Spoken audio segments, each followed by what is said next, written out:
There's that one, the top part, that top really thin part of Oklahoma, and I just want to be like, why? Why? What is to go this if you walk this way for like 90 miles? Yeah. You go like a mile either way, but it's just this long, thin strip of Oklahoma. I know, it's just there. It's like the crust, the uneaten crust. Unnecessary. Someone took a bite and they're just like, no thanks. I've had enough Oklahoma. It's like when you have a pan of brownies and someone just got like they've cut, there's that little really crusty part.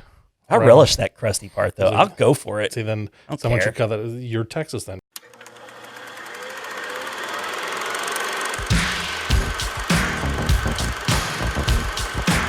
Inconceivable! In a world where laughter was king, on the edge of space. Ludicrous speed! Go! Get together, have a few laughs. Masters of the universe! It was like, here, we're going to give this part of Oklahoma to you because you would like to have it and you would appreciate it. All right. It would make your state just that much more. That's probably all of the thoughts that went through the heads of the people that are responsible for just divvying up the state lines. I feel like they were probably inebriated when it was like, let's draw. This state looks like. Well, yeah, because Florida is America's penis, Yeah, obviously. It's just America's wang. Florida. All right, Adam. We are back for another exciting edition of Cinemasters of the Universe. Cinemaster. And I don't even have my notes up to even let people know what code name this is. This is A View to Kill. A View to Kill. This is A View to Kill. Is that Timothy Dalton, or are we still... It's Roger Moore, right? Are we still in the Roger Moore episode? License to Kill is Timothy License Dalton. to Kill is Yes. Timothy Dalton. Okay. He'd have two, though, but I never can remember the other one. Is it Living Daylights? I don't know, man. Probably. It's Timothy Dalton. I'll be honest, I didn't really start paying a whole lot of attention to James Bond until Brosnan, I guess.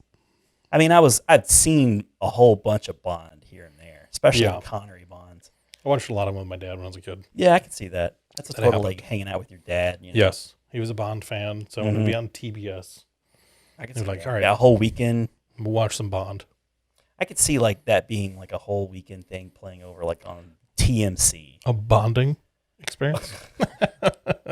oh, that's the delicious. I'm Ron Avis. He's Adam Peters. Delicious puns.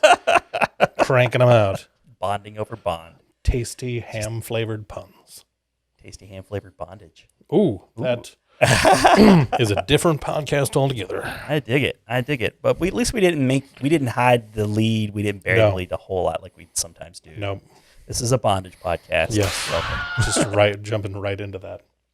Yeah, but we got 3 segments as per usual, leading off with our coming attractions segment. Yes. Which is Adam. Who played it better? Who played it better?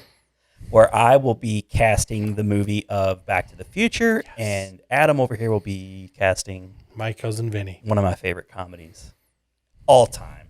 Not just the 90s. It's a great movie. I love it. I can watch it all day every day. I love that movie. And then for our feature presentation, we're going to talk about it. We're just going to talk about a whole bunch of it. So much it. Oh, my God. We're full of it. We're full of it. That's what we got. Sound. That's a sound bite right there. Oh. Damn. Tasty. And then for our coming attractions, I guess. No. What are we calling? The post-credit scene. Post-credit scene. Thank you. So, like, I have to keep all of our new names straight.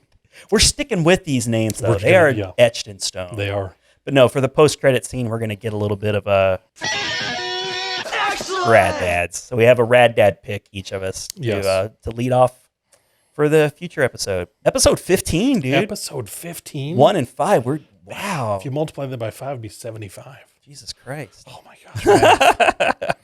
gosh. So, yeah, I think this is going to be a lot of fun. I'm itching to talk about it a lot. I think that's going to be a bunch of the conversation of this podcast. And we are going to actually have the post-credit scene out of order. We're gonna go ahead and reveal that before we get to it. Yes. Like we're gonna talk about it in its typical feature presentation spot, and we're gonna do the post-credit, and we're gonna issue a fat spoiler alert. Spoilers. So that if you haven't seen it, and it'll probably by the time this comes out, it'll have been out for probably 2 or 3 weeks. So we don't feel too bad. Yeah. But just in case you hadn't been out to see it, first of all, what's wrong with you? Yeah. Get out from under that rock and go see that killer clown, dude. How about those plosives for you? Fooey and pshaw to Fooey that. and pshaw to you, sir. So yeah, we'll give you an opportunity to just skip that, then you can go back to it later. But it'll be at the end of the podcast. Yep. Okay, so let's go ahead and do the Who played it better? yeah, who played it better, which I don't have a sound effect for. I need to get on that. Mitch. Come on, Mitch. Did you? He peed. Mitch is he peed again. He peed. He made a little puddle there. He peed. Are we gonna have to rub his nose in it again? I mean, he has like no sense of smell, so like Yeah. I he's don't think that- basically blind and has no sense of smell. Yeah. We just wake him up when it's time to podcast.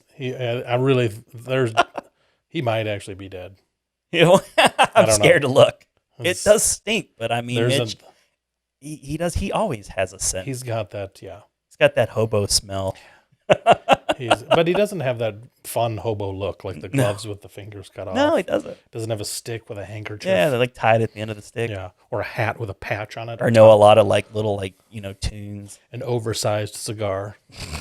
My interpretation of hobos is completely cartoon related. It is. Yeah. But that's a hobo. I would love to be you're a cartoon you're hobo. choosing to live the life as a cartoon character if you choose Yes. to be a hobo, in my book. But without further ado, one of our favorite newer segments, Who Yes. Played It Better. I always enjoy these. And, you usually screw me, but you didn't, you know what? You didn't do too bad this time because it was actually surprisingly easier to cast Good. than I was initially thinking. Like, how can you cast these iconic characters again? But I did it. Did you use Eric Stoltz? Because I would. Well, he was original, so I It can't. was like we're He gonna clearly didn't play it better. flip it back to Eric Stoltz. That would be awesome. But who wants to go first? I want to hear Back to the Future. You want to hear Back to the Future Do first? it. Okay. Yep. I'm just gonna go ahead and start at the big hitters because Go. I'm just not even gonna make you wait. I'm not gonna tease you or All tantalize right. you. I'm just gonna come right out and say it. I cannot think of a better current day actor who's young enough to do a Michael J. Fox than Tom Holland. That is a perfect cast. He is Marty McFly, and he's just perfect. And he's high school age. That's one of the things that was difficult about casting this movie is I think I don't know. I didn't research. I didn't bother to do that because that's work. But I have a feeling that most of the actors were probably in their early to mid 20s, and they're supposed to be playing high school kids. Yeah. So it's really hard to research that because some actors can easily pull off a younger look, but the actors that I'm more familiar with are in their mid to late 20s. Yes. Like to me, that's young Hollywood still, So like it's difficult, but Tom Holland is still a kid. He is a child. He's still a young guy. What he might be 21, 20, Something, 21. He yeah. can maybe drink legally now, but he still can easily pull off, and so could Michael J. Fox. He's got that. Yeah, he's Michael got J. that Fox wholesome now? kind of. Not now. Okay. I don't think. Wow. I mean, he's.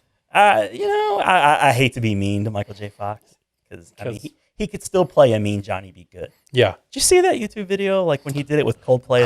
I think I did catch part It of was it. a little sad, but it was still- better than you would yeah. have thought. Like, Oh makes me God, they're not happy. going to give him a guitar, are they? Okay, guys. Yeah, but he was doing all right. Like they could have turned down his amp a little bit. Yeah. But no, they were like, do it. No shame. Go It'd have for been it. great if they turned him all the way down and just played the recording. We're like, yeah, he's doing really great. They just played the scene from Back to the Future. And then all of a sudden, when he's in the middle strumming, he's like, "Hey, you know that new song?" You know that? What? I'm not doing that, am I? I'm amazing. what? I'm throwing my voice, playing this song. This is insane. You just do it. But yeah, Tom Holland is Tom going to be Holland. my Michael J. Fox. Okay, I dig it. I don't really know, other than like Homecoming, I don't know that he's done a lot of movies in high school. But, I mean, high school is not the point, really. It's just, can you be charming and kind of, he's an aloof kind of guy. Yeah. He's very quick on his feet. He's lovable. He's a totally scamp. lovable. He's a lovable scamp. Yeah, so that to me was the easiest. Like I had Tom Holland just sprung to my brain as soon as I thought Michael J. Fox. Now for Doc Brown, I have yet to decide, so I'm just going to make a call right now. Ooh, this is live, folks. This is live making Not a when decision. you watch it, And but when I'm here right now. so It's live. I was trying to think of an actor who Because, like in the new Back to the Future, you would have 30 years in the past would be like 89. Yes. So like who would be, not really young? Like it's hard because of that point. Like who? Yeah. I can't pick an actor. The actor has to be in their 40s or 50s because, young Doc, I mean, they don't have to be because I think, You can play around with it a little Christopher Lloyd was older, I guess. But it's difficult. Like my point is, like I almost picked an actor based on age, and after picking Tom Holland, I thought I'll go Robert Downey Jr. as Doc Brown. It would be a different direction, and then, like they have that kind of chemistry already. Yeah. But I thought no, too easy. Instead, I'm going Kate McKinnon. I was waiting for Carl Weathers, but I like what you. No, I'm sorry. Now Kate McKinnon is young; she's in her mid-30s. So they're going to have to do a little bit of aging up, which I think they could. But if you watch her, she's got that Christopher Lloyd crazy eye. Yeah. She can bug her eyes out very easily. Like she is the female younger version of Christopher Lloyd. I could see that. Very funny, a capable actor, just right for she's a scene stealer. Yeah, I think especially from Ghostbusters. Yeah. I could see the Doc Brown. Yeah, Holtzman came to mind immediately too. So they'll have to do a little bit of aging up on her, and then when they go back to 1989, she was already younger. It won't be too hard to make her look younger. They didn't honestly do a whole lot of work to young up Christopher Lloyd when they went back to 1965, 55. Yeah. So I love and I think that Tom Holland and Kate McKinnon can have some good fun together. So it's a little bit of a gender swap. I know those aren't always. Yeah, I know I'm ruining your childhood. All of my memories are destroyed. But it is not for the sake of swapping genders. It's just like I really think she could do it. I don't think you would look at her like maybe at first you hear an announcement like, "Oh, Kate McKinnon's going to be Doc Brown." That's fucked up. No. First of all, get woke, buddy. No, she's funny, and I could see her in that scientist role. Now, for Lorraine, again, I was looking at a lot of sitcom actors because I always felt like Leah Thompson was just like one of those perfect sitcom actors. Caroline in the City. Yeah, Caroline in the City, very, very 80s wholesome. And so, it was very hard to find an actor because, again, you're going to have to, they're going to have some kind of range. So I thought, okay, once again, we're thinking about the 80s, going back to the 80s and Back to the Future. Haley Steinfeld was great in Bumblebee. Yes. And she's a very sweet all-American girl, and she's the type of person I wouldn't mind having sex with if they were my mother. It's one of those sentences when you hear again later, like, wait a minute. How did I word that? Running for Congress, Ron Avis in 2019 admitted he wouldn't mind having sex with his mother. But no, it happened. If it were Haley, is it Steinfeld? It's Steinfeld, right? Steinfeld. Yeah. Did you? Yeah. That was good. I like that. And the Lorraine role, it's not so critical. You just have some chops. She's got some chops. She can't detract from the movie. She's gonna add to it a little bit. Okay, so moving on to George. This is a big one. It's a big one for me. Crispin Glover, weird the guy. original. He's got to be a Totally weird guy. Scanning my brain, thinking for youngish actors who are weird guys, and Ezra Miller popped up in the movie. Oh, yeah. I can see him as a George McFly. He's very awkward. Hey, you, get your damn hands off of her. I could see Ezra Miller. Yeah, absolutely. So Ezra Miller seemed like a very natural choice, so I'm going to go with him. Thank you. And I decided to just stop at Biff. Okay. I didn't go any further than Biff. So for Biff, that's, very tricky. Like that, there aren't a lot of actors who you just plug into that kind of ding-dong bully kind of role, It's just not something you see much anymore. But Will Poulter, I could see him being like a Biff. I could see that. He acts tough. He's a bully, but he's really kind of harmless for the most part. Yeah.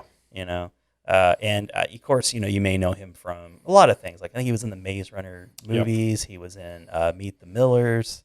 Yep. But and other things too as well. But if you just look at him, he has a Biff look. Yeah. And he's funny. He has good timing. A little angry, a little confused. He has a kind of that face for sure. Can kind of he can dumb up his face easily. So that's my who played it better. Very nice, very nice. Thank you. I would watch that movie. I would watch the hell out of that movie too. Let's see here. So because Tom Holland might not be doing Spider-Man for too much longer anyway. At least one more, but that's gonna be it. Sony, Disney, please. They've stop fighting. Get back together. Ruined our lives. Yeah, they did. All right, so I'm recasting my Cousin Vinny. My Cousin Vinny. This is gonna be. I'm very curious how these are just tailor-made actors for the roles, and one star who broke out big time.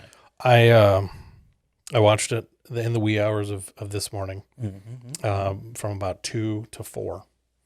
After I got home from seeing It Chapter 2, turned this on just to refresh myself, and it was I'm glad that I did for a number of reasons. Let's see, I got 1, 2, 3, 4, 5, 6, 7, 8, 9. Did you cast the grits guy I requested? I did. You mean Sam Tipton? Sam Grits Guy Tipton. Did you do that? Cast. It was originally played by Maury Chaykin. Okay. Yes, Maury Chaykin. Maury. He seemed like a Maury. Yes, I also did the director. Thank you. I updated the director. I didn't bother to do that.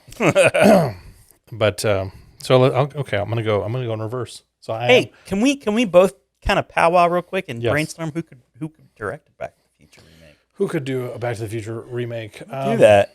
Who has a comedic? Because I mean, Robert Zemeckis is such a unique cat. Yes, he's got an eye, and he's very into technology. Like I feel like if there's some sort of new tech that he's into, he'll write a story around that tech. But do it a good job. Let's see here. If we did, there's a number of names that pop in my head off the bat that would be wildly inappropriate. Give me the first one. Chris Nolan Back to the Future.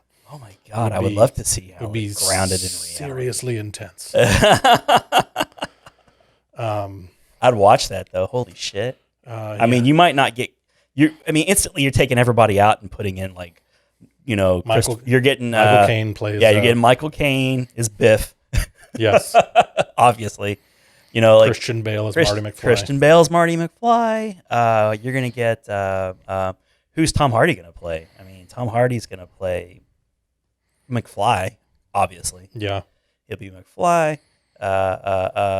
And who's like the French actress who's in a lot of his movies, who played in Inception. It was and she was also in Dark Knight. Yeah, not Dark Knight, but Dark Knight Rises. Dark Knight Rises. Yeah. She was.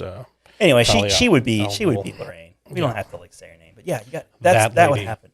That lady, that French lady with her cute little mole. Yes, whatever that is. That lady, French mole, with her baguettes and her outrageous French accent. Can you picture that face with that voice? Ho ho ho! Calvin Klein. I see you are Calvin Klein. Would you like to join us downstairs for some baguettes? That is what I saw in your underwear. Anyway, I'm sorry. So we'll just say Christopher Nolan's going to. Christopher Nolan's my Back to the Future. Okay. Sorry, please continue. No, I really want to see this movie in more. That was worth it. That was totally worth it. Totally worth it. Oh, that's a brilliant movie. So glad you agree. All right, let's see here. So I'll go in reverse order. Okay. And I'll come back and do the director. You like to build up. I do. So I'm going to start with Sam Grits Guy Tipton, originally played by Maury Chaykin. Yes. Sounds like a game show producer. Yeah. Didn't you see from the 70s, like 67? I can see that. Produced by Maury Chaykin. Okay. So with a lot of these, as you know, I usually like to try and pick a couple guys. You do. I picked a couple guys, and then I'm directing this. I am directing this movie. I'm co-directing. I'm casting. I make the decisions. Yes. You're bringing me the list. Here's the guys. This is This movie's personal to me, so I have to approve this list. So for Sam, I had a couple picks, and I ended up going because what I'll try and do is I try and get within kind of the age range of the original actor.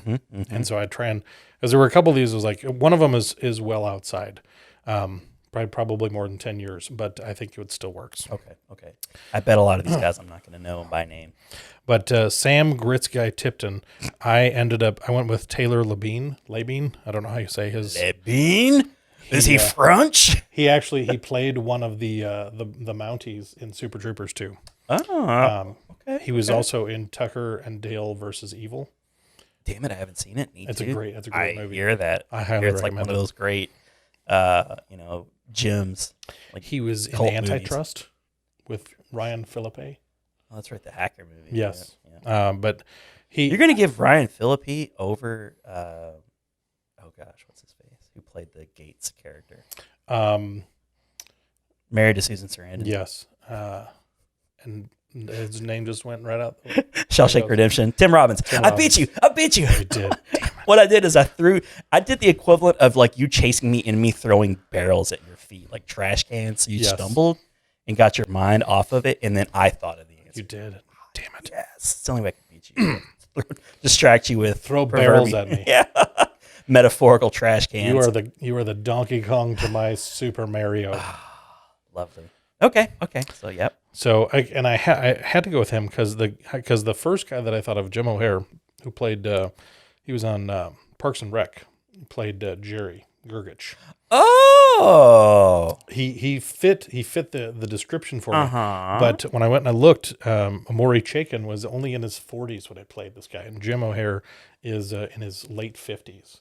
So I felt like it would be a little bit of a betrayal to that, but he was kind of my first immediate pick. But I don't like seeing actors who are known very specifically for a role on television. Yeah. Kind of takes me out of it. But good call though. I went. But you didn't go with him. No, he was my gut instinct. So you went with who again? Taylor Labine. Taylor Labine. I don't know. It's Labine. I'm gonna approve this casting decision Okay. because I've seen Super Troopers 2. Yes. And I can only think of the guy who played Curly in the Three Stooges. Like he's Will Sasso. Will Sasso, yeah, he's the only one that I can remember off the top of my head. But they were funny as a group. Yes, they were funny as a group. I believe he had a beard in Super Troopers 2. Okay. Did he have dark hair? I think so. Okay. All right. Cool. All right. Not a bad start. I'm gonna trust your instincts on this one. Let's see here as we're talking. Yeah. That's Okay. Yeah. I can see that. I can see him like claiming to be able to cook grits in a shorter amount of time. Yes. Have kind of a generally confused because he would think he has magic grits. Yes. you could confuse him on the stand and make it a big dramatic thing. Yeah. So I guess. Do you have magic grits? Did you get those grits from checking his beanstalk? That was wonderful. That was just plain wonderful. Thank you. Makes me so happy that we do this. Right? All right, who's next? All right, so I'm going to go I'm with intrigued. Sheriff Farley. Ooh, yeah. Played by Bruce McGill. I hope he's got a good mustache. Capable of growing one. Sam Elliott was one of the guys that I picked that was on my list because of his mustache. He's got that southern sheriff kind of feel to him. He does get first call on all mustache Yeah, roles. I was like, this guy's got a mustache. Let's call Sam. Yeah. But he, again, kind of on the too old side. Too old. He Yeah, could he's pretty old. have done it, but he's an older fella. Not to be like ageist or anything, but you're right. He knows he's too old. And the guy that I did pick is my one that's a little bit too old for the role, based on Bruce McGill's age when he played this. Okay. But I went with J.K. Simmons. Yeah. I feel like you put a mustache on him because the thing about Bruce McGill is he was not a prominent character in the movie. Yeah. But he starts off as a mild antagonist because during the interrogation. During the interrogation, he's an antagonist, but by the end, he's pivotal in that last moment, and he's given some credence to Vinny's his prowess as an attorney. Because he even says, "No, you do your own. Yeah, you do your own research. You do your own research." He's like, "I got 3 minutes," You know, so Please. he does it for him, and so Yeah. I like that. Then he testifies, and that's kind of the final nail in the coffin that That's right. gets him off. So I was like, okay, It would J.K. look Simmons. good for him if they convicted those kids. Yes. Those New York punks. Yes, the punks from New York. Yeah. Dang. I like that. I like that, J.K. Simmons. So I was like, all right, Jacob, slap a mustache on him. He could grow a mustache. He could grow a mustache. Absolutely. It wouldn't even have to be fake. You could get a mustache on him tomorrow. He grows a mustache in a couple of hours. He's that J. Jonah Jameson, a mustached fellow. Mm-hmm. So Was he mustached in the drum movie? no, he was not. Okay. But that was a great movie. Love that movie. I could watch the last 10 minutes of that movie over and over and over. Oh, the last 10 minutes of the movie? Oh my gosh. He's just like going ham on those drums. His hands are bleeding. He's Yeah. doing so, it's so great. It's pretty good. All right. So now I'm going to move on to John Gibbons, the public defender. Mm-hmm. Yes, played by Austin Pendleton. Love that guy. And I only came up with two. I had two names for this one. And admittedly, I think the first name I came up with was like, I came up with the second name just so that I could say, all right, I've considered somebody else. But Bob Odenkirk is who I went just immediately. Ooh, yes. Very good. Bob, he's like, okay, kind of an incompetent lawyerish kind of guy. I think he's played that once or twice. Yeah. And it's like, because I was like, somebody really needs to be able to nail that stutter, because it's not an actual stutter. It's just the No more nerves. questions. It's the nerves from being up in front of everyone. And I love that character actor too. Anytime he's in anything, I love it. so I was like, okay, because the only other one I came up with, Paul S. Tompkins. Well, he could have done it too. He could have done it too, but I was like, Bob Odenkirk just I love feels like PST. he would. It's good stuff. Bob Odenkirk would just kind of nail it a little. Paul S. Tompkins has that. You look at him and you want to laugh. Yeah. He's It's Mr. Peanut Butter. Yeah, he's just a friendly, funny kind of guy. Yeah. And I was like, Bob Odenkirk he'd get up there in a suit and he'd at least look like a lawyer. Yeah. Oh, yeah. Well, he's made his career. Yes. As a lawyer. So it's like, okay, he could get up there, do the stutter, and get you He, laughing. he could nail that stutter for sure. Love it. Loving it. So I just love Bob Odenkirk in anything. Anyway. He's great. He And I is feel the like you best. could, like, just in the back in the audience, an Easter egg, you could throw David Cross as one of the onlookers just for the heck of it. Yeah. Mr. Show throw out. Or David Cross could be the old elderly black lady That with would be good. glasses. He could just slip in. that would totally work. Yeah, 'cause I'd he's be got fine those with that. Big glasses. He does have big glasses. So now Trotter. Now Trotter. Now Trotter. Jim Trotter, played by Lane Smith. Mm-hmm. He was the nemesis to Coach Gordon Bombay in the first Mighty Ducks. He was the dad from Son-in-Law. Yes, he was. He plays a good older fellow who doubts the abilities of younger people. Oh, very good. That He is just pinpointed his that's- whole character trait. That's him. He's good at it to too. a T. Yeah, and again, seemingly an antagonist, but but never does anything underhanded. Yeah, it's all very. You just don't like him because he's the opposing guy. Yes. He is the antagonist. You're not supposed to like him. Yeah, there's just something about him. He's not sneaky, but he's almost sneaky. And he's everybody's dad that doubts the ability of younger folks. Yes. So good job. He's a little condescending in that fashion. Okay, so who's going to play him? I had two names because again, I mean, there's this southern feel, and I'm like, okay, I want somebody that can really convey kind of that a little bit of nasty with some southern charm, and so I went with Billy Bob Thornton on that one. Oh. I feel like he could endear you a little bit, like you'd almost want to root for him, but at the same time, he would be a good foil. I like someone. Billy Bob. Billy Bob gets a bad rap sometimes. I thought you were going to lean towards John Goodman. Because John Goodman is not a bad call on that one. Yeah. I feel like John Goodman would, because Lane Smith, I mean, he had enough showtime on there, enough of the spotlight, but I feel like John Goodman could outshine a Vinny a little bit. Yeah, that's maybe possibly true. And Billy Bob Thornton, I mean, he's still got. I feel like he's still got a little bit of juice in the tank, but I feel like Billy Bob Thornton's career is in its waning stage. Yeah. He's not done. It's not like, oh, Billy Bob needs to go, but And he doesn't. I don't think he has any agenda to outshine anybody. no. Billy Bob always just seems so laid back. Yeah. And, kind of just kind of delivers, but he's just so effortless in his delivery. And that I feel like his southern charm would kind of just exude from, I do from like his persona. Good stuff. So then it brings me to Judge Haller, played previously by Fred Gwynn. And this one I went through a few names, but ultimately I settled on Jeff Bridges. Ah. 'Cause I feel like you get you a clean-cut Jeff Bridges. Yeah.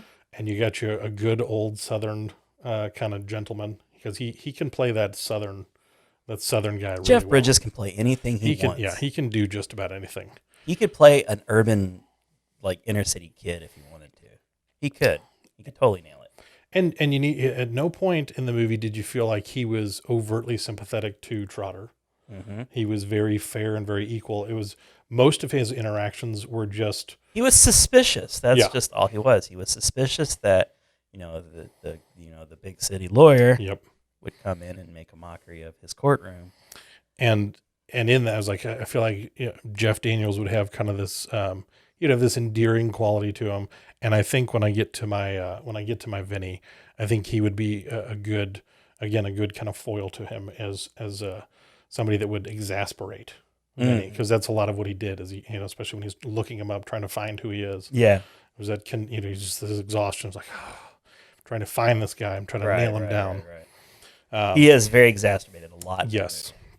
Cool. So Jeff Bridges, This is a very good cast you got. I had here. John Voight and Brian Cox were kind of my backups on that, but I felt like Jeff Bridges really I feel like he's the one that I want in there. I would be interested in seeing Brian Cox. I think he could pull it off too. Yeah. But ultimately I was like, I think Jeff Bridges conveys the serious component the best. If you're serving up, if you're giving me the choice of the two of them, I'm going to take Jeff Bridges every time. But I do like Brian Cox. If you can have a side of Brian Cox. Sure, I can have a little side of Cox. Just a side of Cox in there. A little Cox. Just a little Cox. It makes everything better. We're 13. Exactly.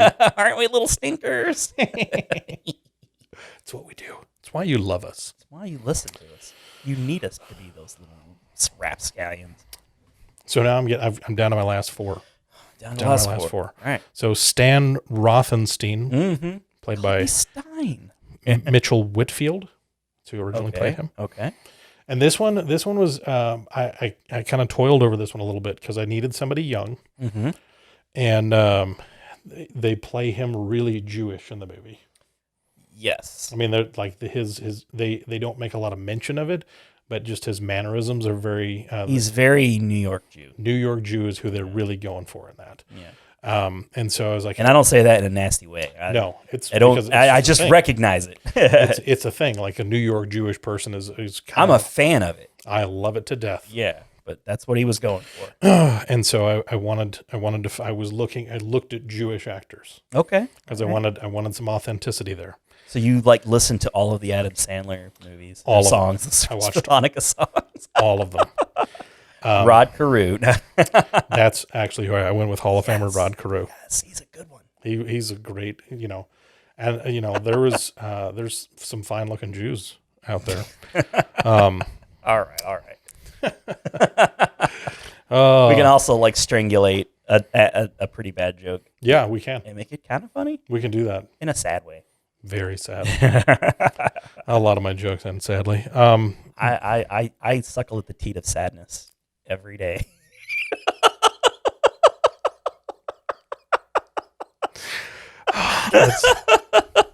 That may be my favorite thing that's ever been said on this podcast. I suckle at the teat of sadness every day. It's a lyric. That belongs. That's a poem. Belongs on a greeting card. Yeah, it does. For Mother's Day. Just because. Mom's teat. Sadness. This is the teat of Mom's sadness. Sadness teat. Oh my God. My glasses are fogging up. We're completely off the rails at this point. Oh my God, man. Thank you for joining. It's been great. Good night.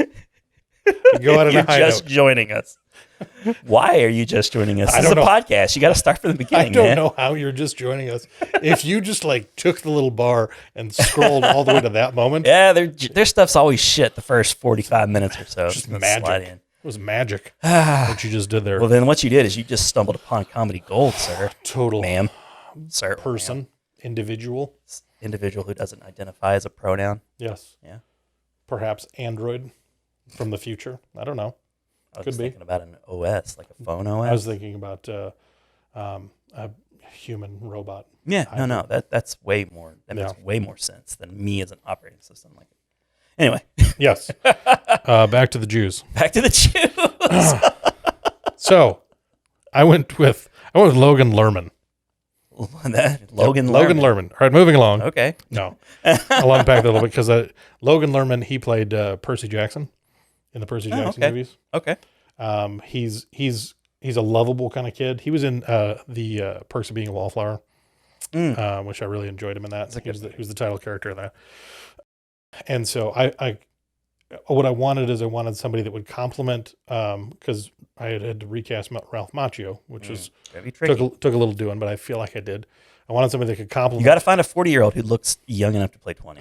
I needed. I was like, all right, I want somebody. I needed somebody with a little bit of that New York, Brooklyn kind of. Because Ralph Macchio's got the moxie. Yeah, he's got that Italian kind of. Yes. And so, but I felt like when I picked my Ralph Macchio, this kid would play well. They would play well together. They would look like they could be friends. They would act, and Logan Lerman I felt like would be because Stan Rothenstein. He's the guy that kind of freaks out. He's freaking out about stuff. Yeah. Ralph Macchio kind of tries to stay cool and calm and collected, and the other guy's like he's worried, but he's got that moxie, though, yes. So he's hustled his way out of worse things in Brooklyn before. My Bill Gambini, played by Ralph Macchio. Okay. The kid that I ended up picking, Michael Angarano, which you probably, unless you've seen the Jason Statham movie Wild Card, haven't, or the Disney movie Sky High. I have, but it's been a while. He was Kurt Russell's son. Okay. In that, he's an Italian American. Okay. So I went, and he to me because the gabagool.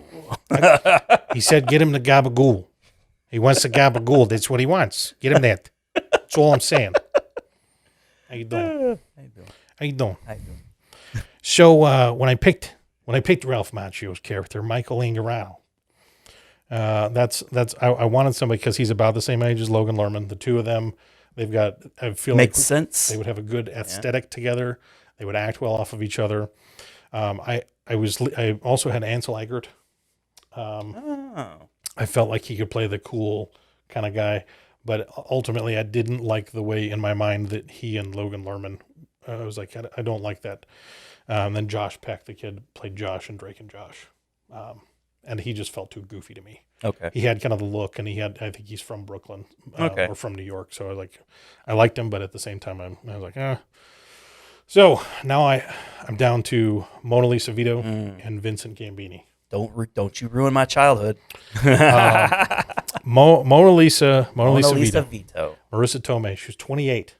Was she 28? 28. I was thinking she might even been younger than that. She was 28 because she didn't make sense standing next to. It was Joe Pesci. I think it was 52 or 53. Yeah, it was one of those like tail end of his career. Yeah, really back then. Really kind of like what's going on here? And can we talk about Joe Pesci just for a second? We could talk about Joe Pesci for the rest. Well, go ahead and do your Mona Lisa Vito. Okay, my Mona Lisa. I loved her. Mona Lisa Vito.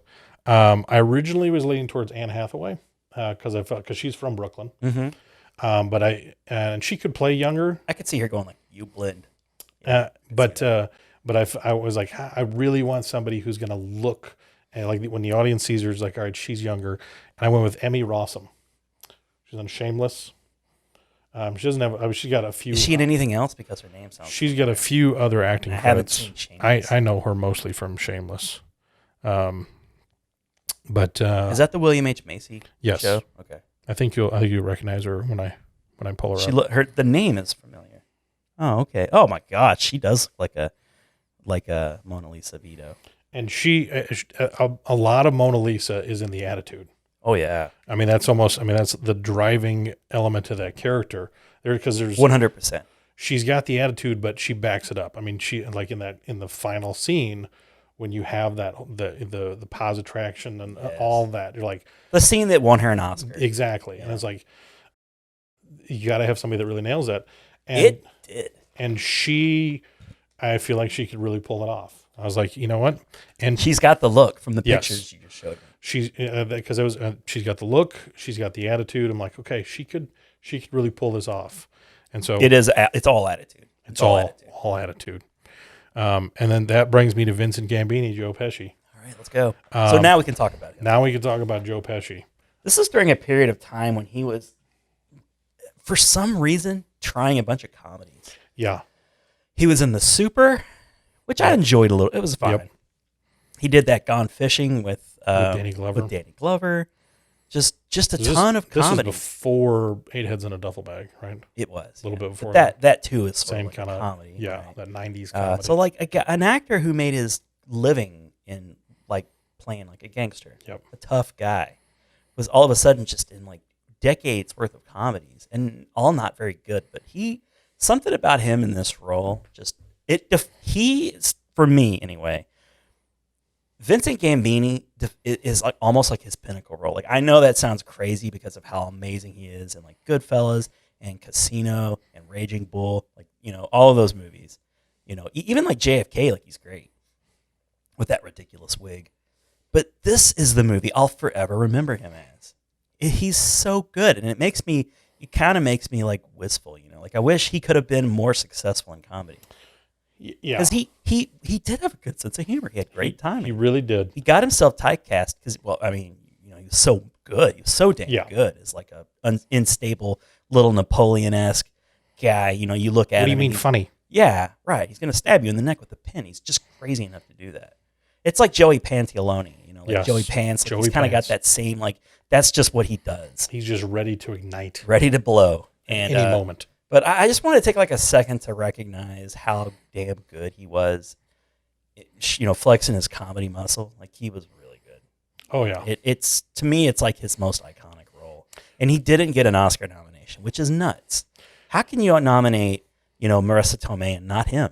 Yeah, if you're going to give her a nomination, I mean, admittedly, the scene where she shines really well. Yeah, but he shines throughout the entire movie. If you're going to if you're going to recognize this movie as Oscar worthy, yeah, it is a bit of a slap in the face to not give Joe Pesci some credit because, even when she's delivering her speech, there's so many things about his mannerisms during that. Yeah, that are, like when he sits. That is a around the table, two-person conversation. That is not a single. No, because he's. The questions he's asking her are leading her, he's setting her up. It's like he hits it up and she spikes it over the net. Oh yeah, she's deserving. I'm not taking anything away from Marissa Tomei because it turns out she was pretty damn good. She was fantastic. She was really damn good in that, and she continued being really damn good for a long time. So, it's May. It's my May. Yeah. So, anyways, so who do you got? I went with Michael Imperioli. He played Christopher Moltisanti on The Sopranos. Christopher. Okay. Christopher Moltisanti. Okay. He hasn't. Do you think he could do it? Do you think he's got the comedy? I think especially because there were a lot of funny kind of scenes in The Sopranos. And he's got that relationship that goes back with Joe Pesci. Mm-hmm. As you go back to Goodfellas.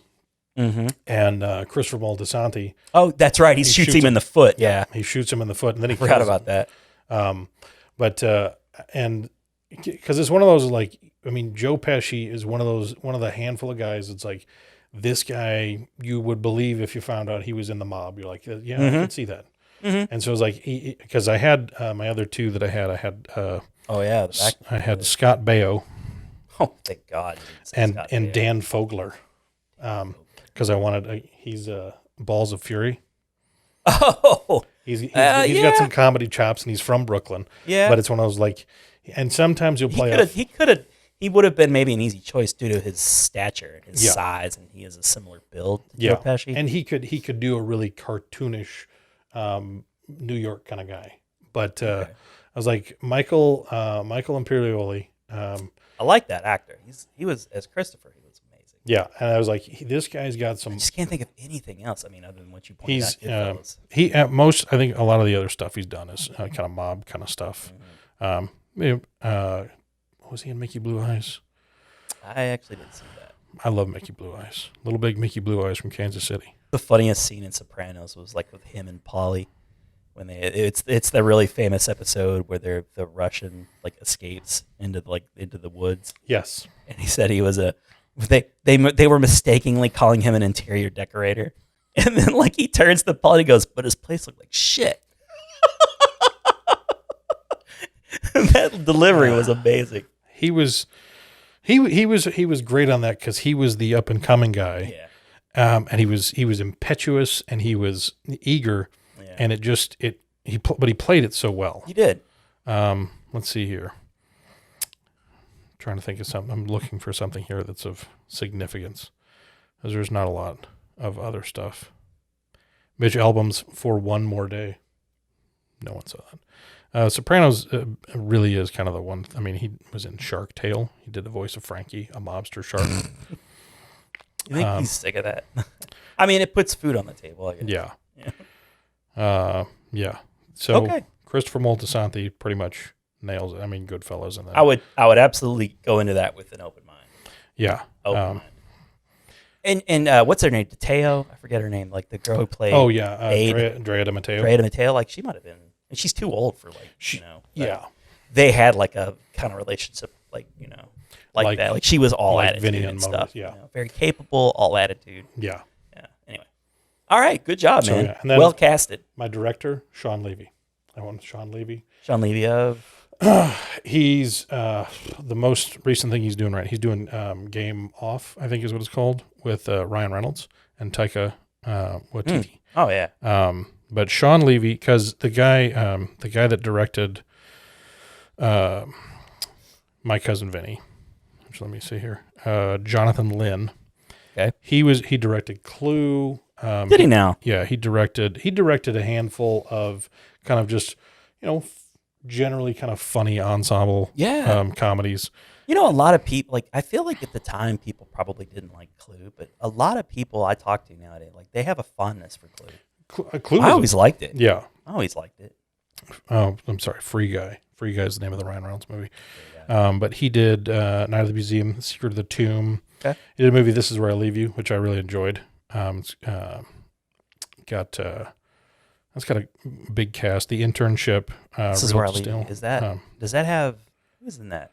That has, I think Adam Driver's in that. Yeah. And it's got Jason Bateman, Tina Fey. And it's got Tina Fey in it. Right. Yep, Rose Byrne. I've seen that. Yeah.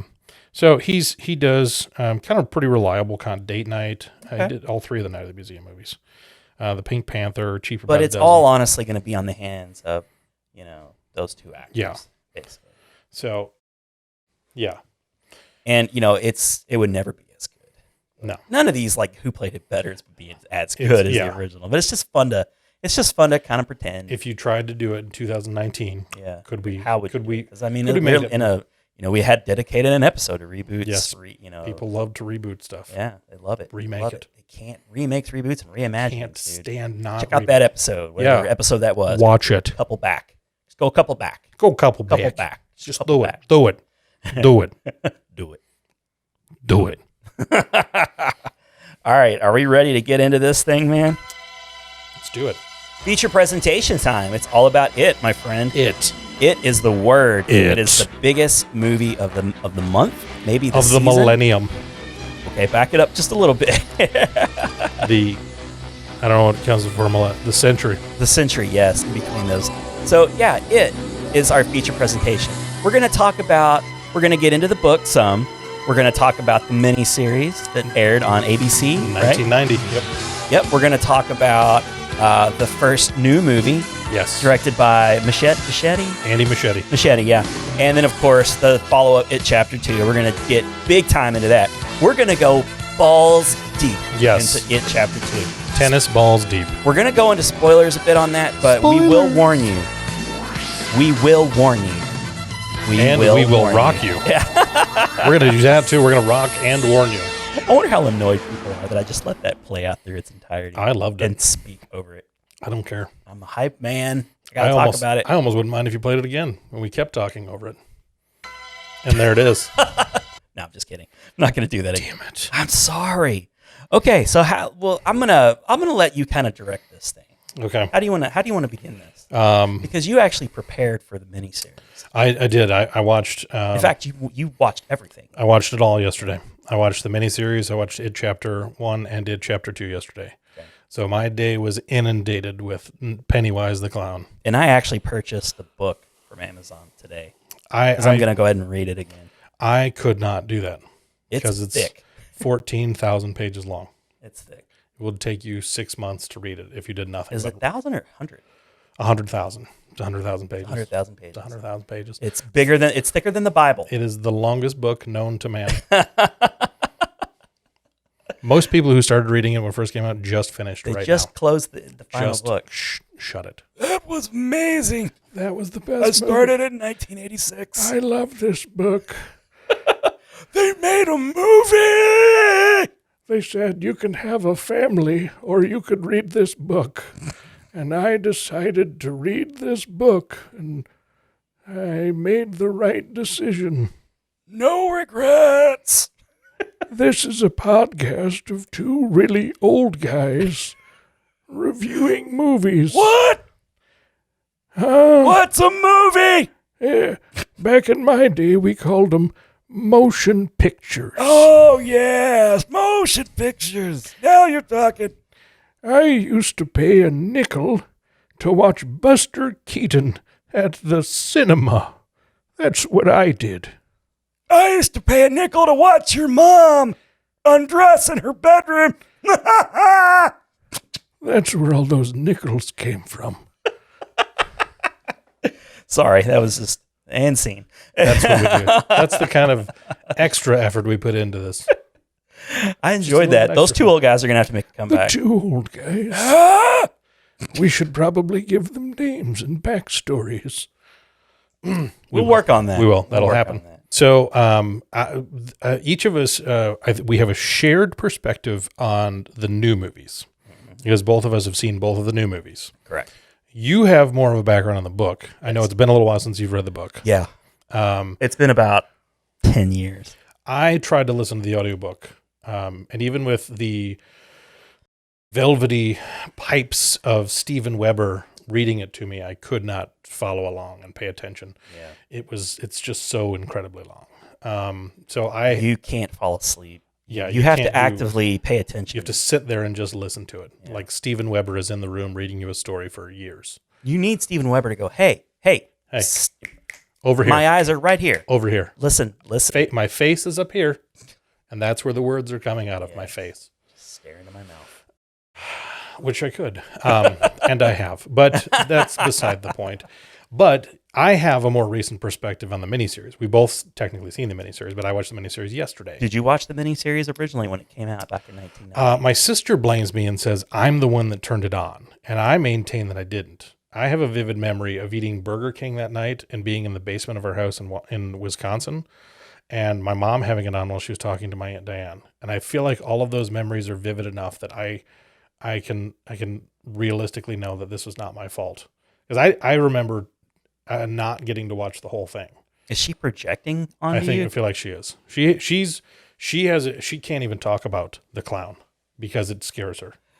Dude, I don't know if you were going to bring this up or not, but you shared with me that video that she shared with you. I took that video. You took the video. Can you please just describe what happened? So, well, if you can send the video to me somehow, I'll upload it. I will send you the video. Yeah, okay. What happened last weekend, the Labor Day weekend, was the family closeout at the drive-in over in Georgetown.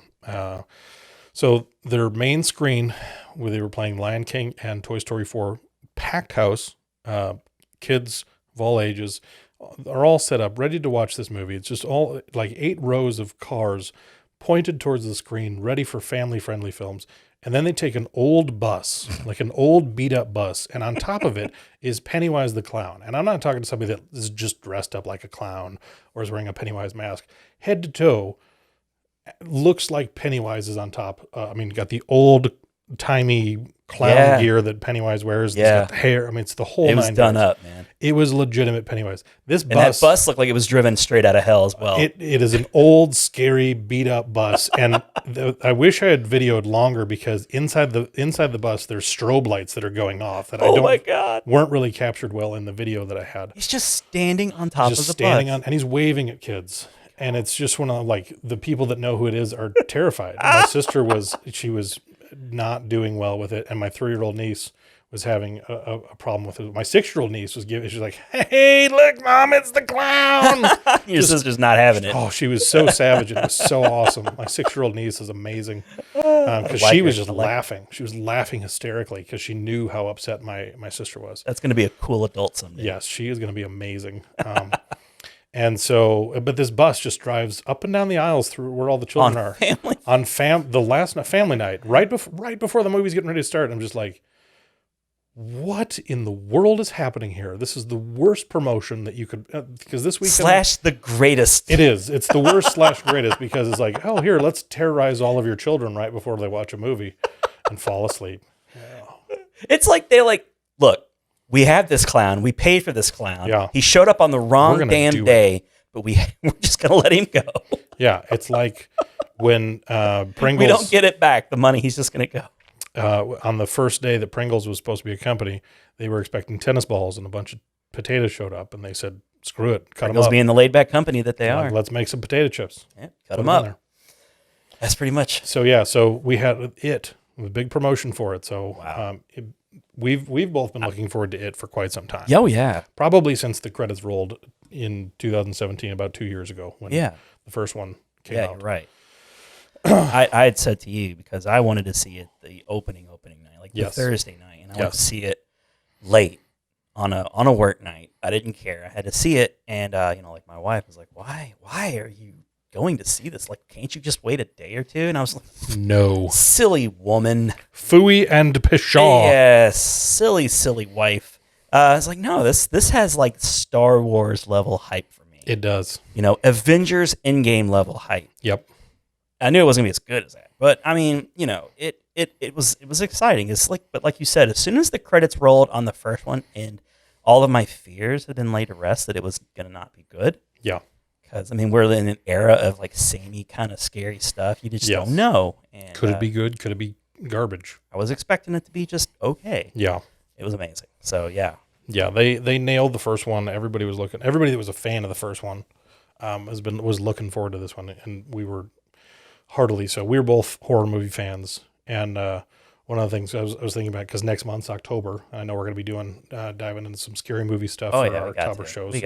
Halloween month, you got to do horror movies in October, and there really is like this emergence of really good horror movies. There's a bit of a renaissance. There's God. Yes. There's James Wan was keeping the thing alive for several years, but we're getting some fresh blood. Yeah, there's people that are because they took this story and they've brought parts of the book to life in a way that the miniseries didn't, and they've brought other aspects of the story to life in ways that are new. The new Pennywise versus the Tim Curry Pennywise, I think is genuinely more terrifying. The kid actors that they picked, I think, were a lot better than the 90s miniseries. Yeah, I mean, and to be fair, it was a miniseries. Yes. It was the first, I think, big Stephen King miniseries on television. Yeah. It was a phenomenon. So they did The Stand, and then they did Langoliers. Yep. And there may have been others that followed, but those are the three that I remember. There was one about an ice storm that had Colm Fiore in it. Nice name. Storm of the Century, I believe. Could be. I think Storm of the Century. But I do remember, watching it, and I was in middle school, I think, at the time, so like it wasn't as frightening for me. You and your sister were some years younger. I was 7 when it came out. Yeah, and she would have been like, what? She would have been 5. Yeah, so it's a bit crazy. Speaking of those age ranges, so Logan is terrified of Pennywise. It makes me feel good in a way, but it's kind of like, this is his Freddy Krueger. Yeah. So I have a shirt with a lot of horror movie icons, on it. I've probably worn it on one of the other podcasts. But Pennywise is one of the characters on there. He's drawn to Pennywise out of all the others. And he's like, "Who's that?" I'm like, "That's Pennywise." But I think maybe it was in his purview a little bit from like kids talking at school, but he's young still. Yeah. But he got a big old eye full of Pennywise one night, out of nowhere, unexpectedly. So I was at home, working late, down in the basement after the kids were asleep. So I was having a little me time, and it was on HBO at the time. So I was just sort of, for the 5th or 6th time, I was watching it just kind of passively.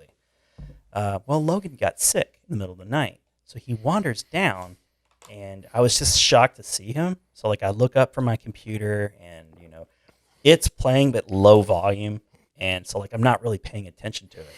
So I'm like, oh my gosh, buddy, what's the matter? He's like, I got sick, and so like I'm walking over to him. Back is now facing the screen. When I realize he's looking, his eyes widen. What scene is playing behind me? The garage scene. I was hoping you were going to say the garage, because that's probably one of the most terrifying of the It first. is legit scary. And so here he is, poor kid is just vomited. He's half asleep. Nightmare Fuels for Life is playing behind him. And I'm just like, what's the matter, buddy? I'm like taking a knee as a parent.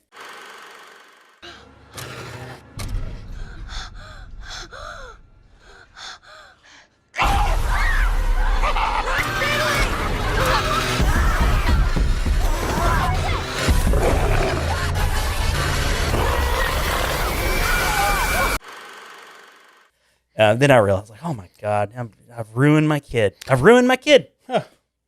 I'll start putting some money into a therapy fund now. But yeah, if I wear that T-shirt, he asked me not to wear it around. It's. Yeah. I think that's one of the things. Like, there's that allure of horror movies to a younger crowd, because it's off limits. Yeah. It's that, this is meant for older kids. Yeah. This is, kids, your middle school age is still not supposed to see it, but your middle school kids are wily enough to weasel their way into seeing something. There's like a coolness to it. Yeah. You get cred if you watch it. Yeah, because it's rated R by the Motion Picture Association of America, which is meant for 17-year-olds and above. So Restricted. if you are under 17 and you've seen it, Then you are badass. You have eluded the laws of movies. You're like a Bonnie. You are an outlaw. Yeah, you are. You might as well be on a wanted poster. Yeah, you should. You probably should be. You ought to be. I should sketch wanted posters when I go to the movies and I see young. Children. I know you. Are you 17? I need to see some documentation. If not, I'm going to sketch you. Reward 10,000 nickels. Yeah. Uh, I remember nickel. Pennywise is a great man. It's a peddling. Yeah, he's a little Abe Simpson. But that's just setting up, like us in the mini series. Yes, and also kind of give you some perspective on, this Pennywise is a horror icon who deserves to be up there. Like, he is. There aren't many. You don't make way for many new horror icons. No, they're all steeped in the 70s and 80s, and then in the 90s you got Ghostface.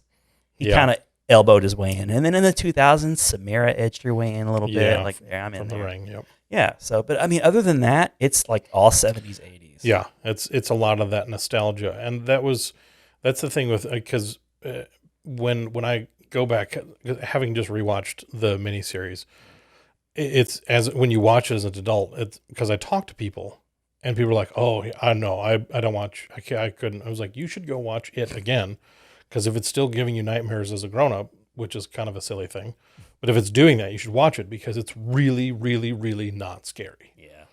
I mean, it was made for TV in the 1990s, so they pushed the envelope farther than a lot of other stuff. Yeah. But for 1990, that's, I mean, compared to what you But could see today. it's not gonna mess you up. No. It shouldn't.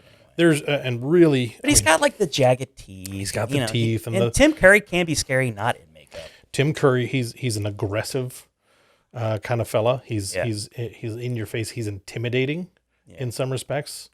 Like if you were trying to check into a hotel underaged, you would feel the icy stare of him. Like, you're not supposed to be here. You're simply a child. How are you checking into a hotel? That's what I get from Tim Curry. That's just, I don't know why I have that feeling, but that's. It might also just be that, Pennywise is very of the Freddy Krueger archetype. Yeah. That he preys on children specifically. And he uses your fears against you, and that's also like a Freddy Krueger thing. So if you are a child and you know that he's preying on you specifically, I think you're just going to be a little overly sensitive to it.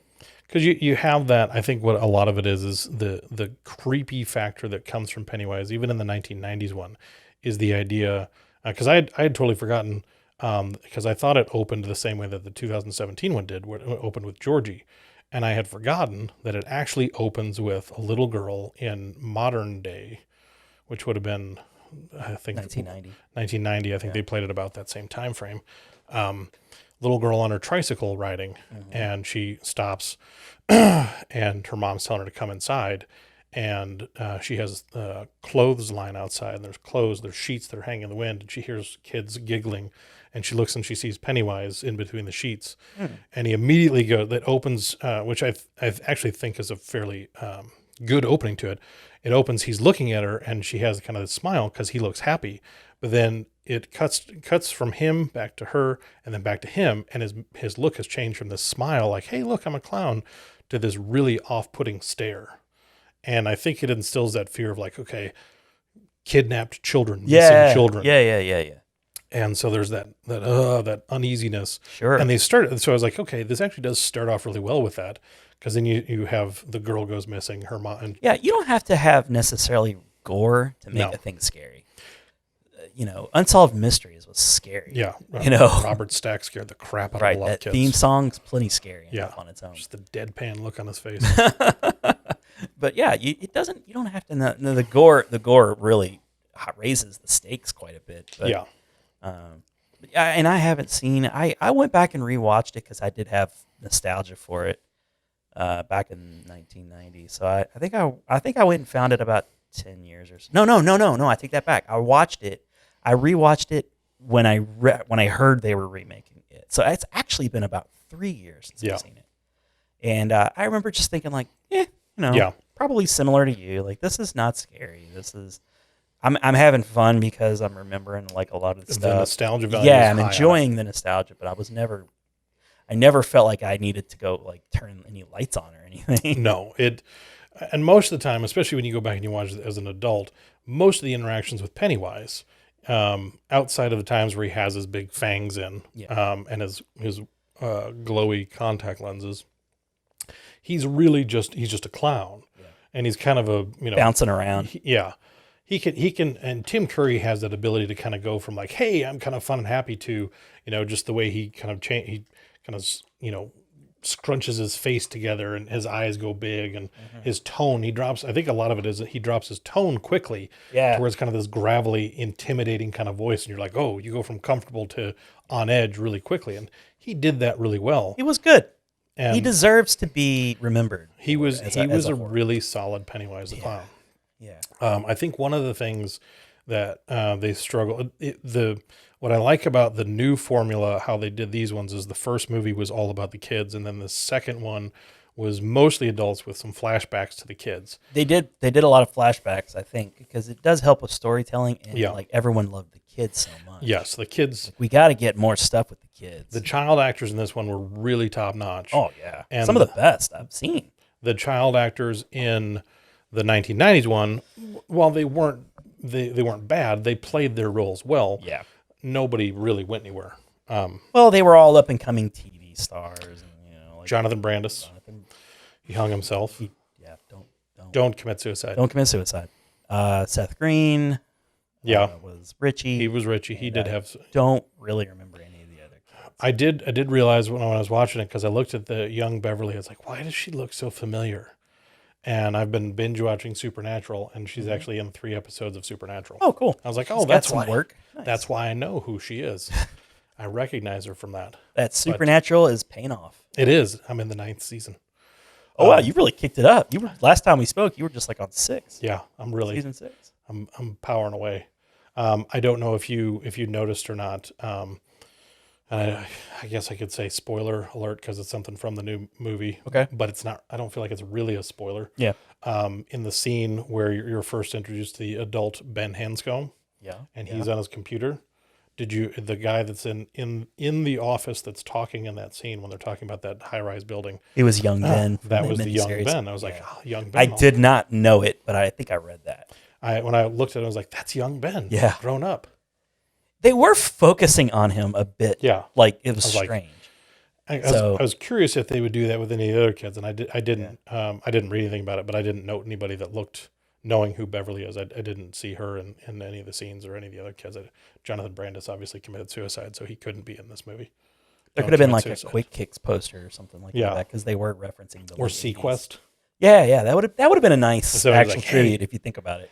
if there was just a scene where they were in some really intense dialogue, and then Eddie goes, "Hey, do you guys remember that show Sequest?"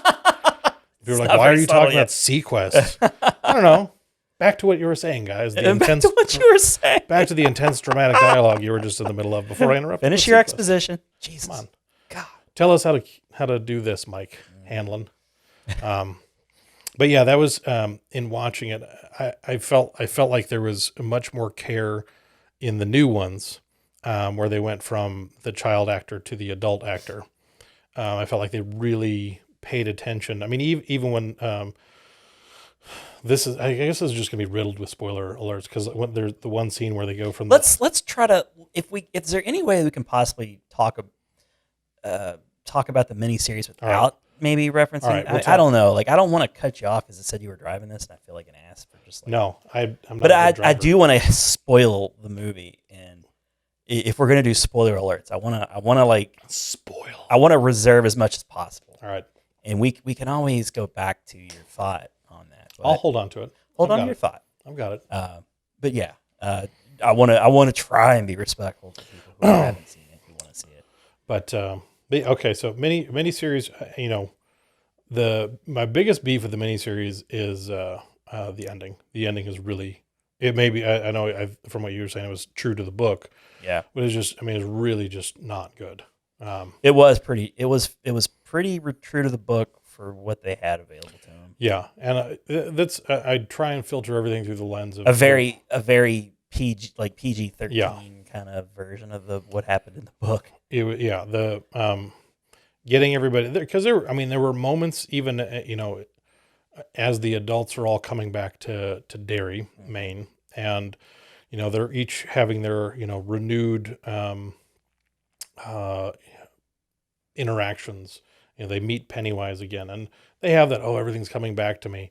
In the 1991, it really felt like they just cast prominent actors from the early 1990s, late 80s. Well, yeah. John Ritter, Harry Anderson, Annette O'Toole, Tim Reed, and so it was just a lot of like, oh, hey, who do we have on hand? Oh, that guy's from Night Court. Yeah. So it was. Oh, I like John Ritter. John Ritter, he's great. Now, I will say that I enjoyed John Ritter as older Ben way more than I enjoyed the actor. Because he's John Ritter. I guess. He's bearded John Ritter. I love beard. I was a huge fan of bearded. Because I don't know that there's a lot of other options or times that you could be like, oh, can we get a bearded John Ritter in here? When he had to be a bit edgier, he would grow the beard. Yeah. Like Casual Sex, like those kinds of comedies. When he's got a beard, he's edgy. Look out. Yep. Look out. He's not Three's Company in it. This bad boy. And so I think that was, so you didn't explain the ending? Yeah, you didn't like it. Everything, it just felt really, it felt really cheesy. And I know that they don't have a lot of opportunity with the effects that they, so I tried to be fair to in that respect. Sure. But it was just this, the ending where, it was like, oh, it turns out it's a giant spider. They go back down to the sewers. And you really kind of your first perspective on the deadlights. They had saved that. They hadn't really talked that much about the deadlights. And so the deadlights came and they were trying to catch them in the sewer. And then, oh, hey, let's follow it this way. And they get into where all of a sudden, oh, it's this giant underground caves. Yeah. And it's a big animatronic spider crab kind of thing. Yeah. And they have their slingshot. And it reminded me a lot of the finale of Species. I don't know if you remember that one. There's the big cave and there's everybody's trying to fight off the alien woman and then that. But it was just kind of like, okay, it's a bunch of Natasha Hendricks. Yes. Yep. Yeah. I haven't seen that since it first came out. A bunch of adults down in a cave shooting a slingshot at a giant crab monster.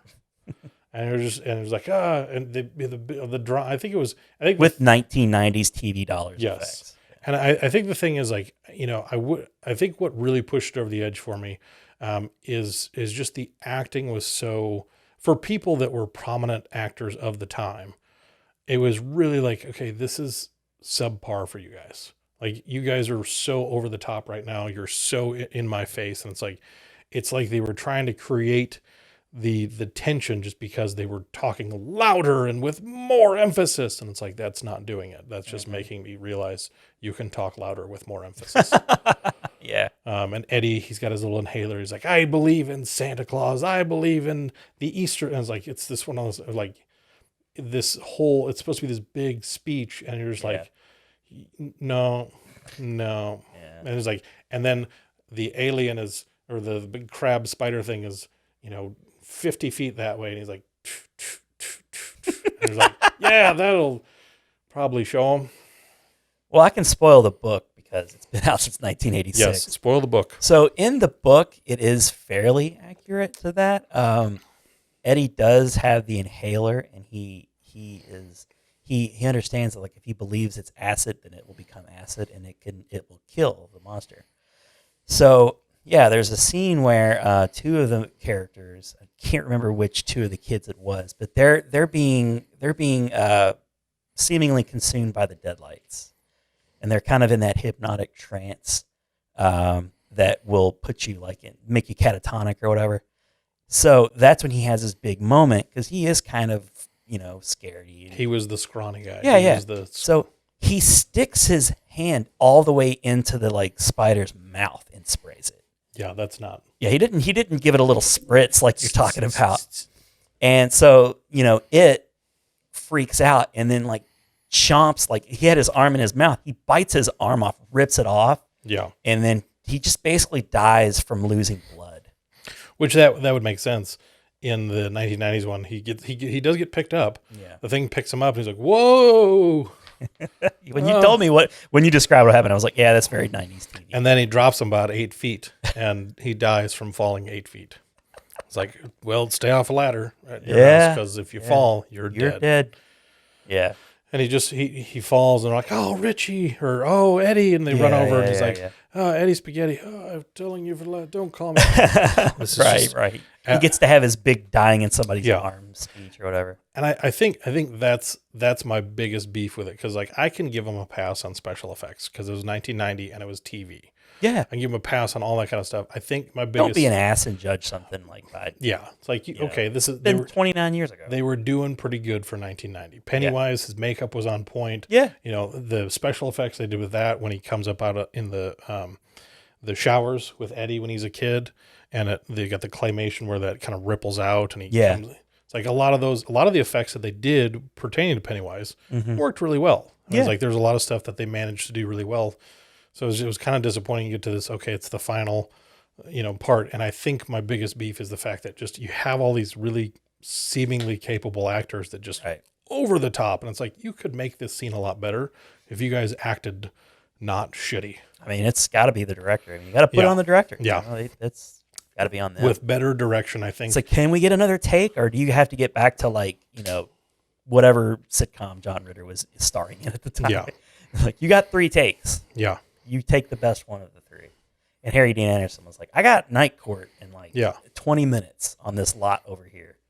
So, well, I mean, I like to imagine that's what happened. Anyway. I think I would vouch for that. I think that happened. Like all the other actors just standing around going, I'm good. I can do another, we could. Kubrick. Why is Richie in a robe? Let's Kubrick the crap out of this. Let's do 4,000 takes of this scene.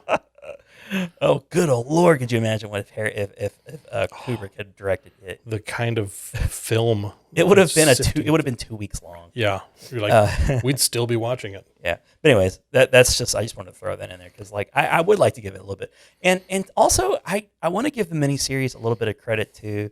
And I think one of the things that they had working against them is because of the violence. It's a very violent book, and it deals with a lot of very dark themes. Yeah. Child abuse, homophobia, like sexual abuse, like from their parents, just all kinds of stuff. Yeah, there's some big very stuff, deep, dark, issues going on here. So, what they could do though is they could focus on the friendships of the kids. Yep. And I feel like that's the best thing they did. You remember it obviously a little more clearly, but I feel like the town itself was a little bit more featured. The kids, was a bit more featured. It had that, I guess, 50s aesthetic too, because when that book was in 86, and so of course 30 years back they would have been around then. So I don't know, just the town of Derry kind of still has like that old timey town look to it. Still, even with like 1980s vehicles still on the road. Yeah. It's the town itself is stuck in time in the 50s. So like that doesn't really work for me all that much. But it would have been fine in 1990 going back to the 50s. I just appreciated the kids. Like they weren't as good actors. See the kids in the newer movies, I feel like they had to make do because they could focus on the violence in the scares. Yeah. They really had to capitalize and really take advantage of the couple of scenes that they got to be kids in. And they just completely nailed it. And so like they didn't have to, spend a whole lot of time in the Barrens, and they didn't have to spend a whole lot of time making a dam. And like they didn't have to spend a whole lot of time in the junkyard scenes and stuff. I was telling you, like, I wish they had devoted more time to the bullying in the new movies. Yeah, they didn't. I mean, there's the big scene when Ben gets like cut. Yeah, that's the main scene. But they did manage to fit in the scene. I'm talking about the new movie, the first one, chapter 1. Yep. Like they did manage to get the scene where they had the rock fight, which is awesome. Yes. I love that scene. That was great. It was amazing. I kind of pictured that almost in my head when I was like reading the book. It's like, this is pretty good. I mean, they're not in a junkyard or whatever, but it's good. So and they kind of combined the Barrens too. Like they like had it there. And the Barrens was like such a big deal in the book, man. They talked about the Barrens almost every page with the kids. Yeah, like, it was just it was a topic of discussion, and like when you've got thousands of pages, you're gonna get a lot of that, I guess. Yeah, it just gets burned, and you're like, I want to see more of the Barrens. I want to see more of the clubhouse. I want to see more of these, Kevin Smith talks. I just want to like conversations that kids have. I one of the things I think that especially when you go from the miniseries to the 2017 film and talking about the kids, I think one of the things that I wish, and it's hard because when you're talking about the new It and It Chapter 2, you're talking almost 5 hours of runtime between the two movies. That's pretty good. And it's about as best you can hope for. When you're talking about the miniseries, it's 3 hours and 7 minutes combined. So it's the whole book in just 3 hours. So and they spread it out over a couple nights, right? Yeah, it was a Sunday, Monday, and so there was a lot of limitations they had. They kind of touched on a lot of things.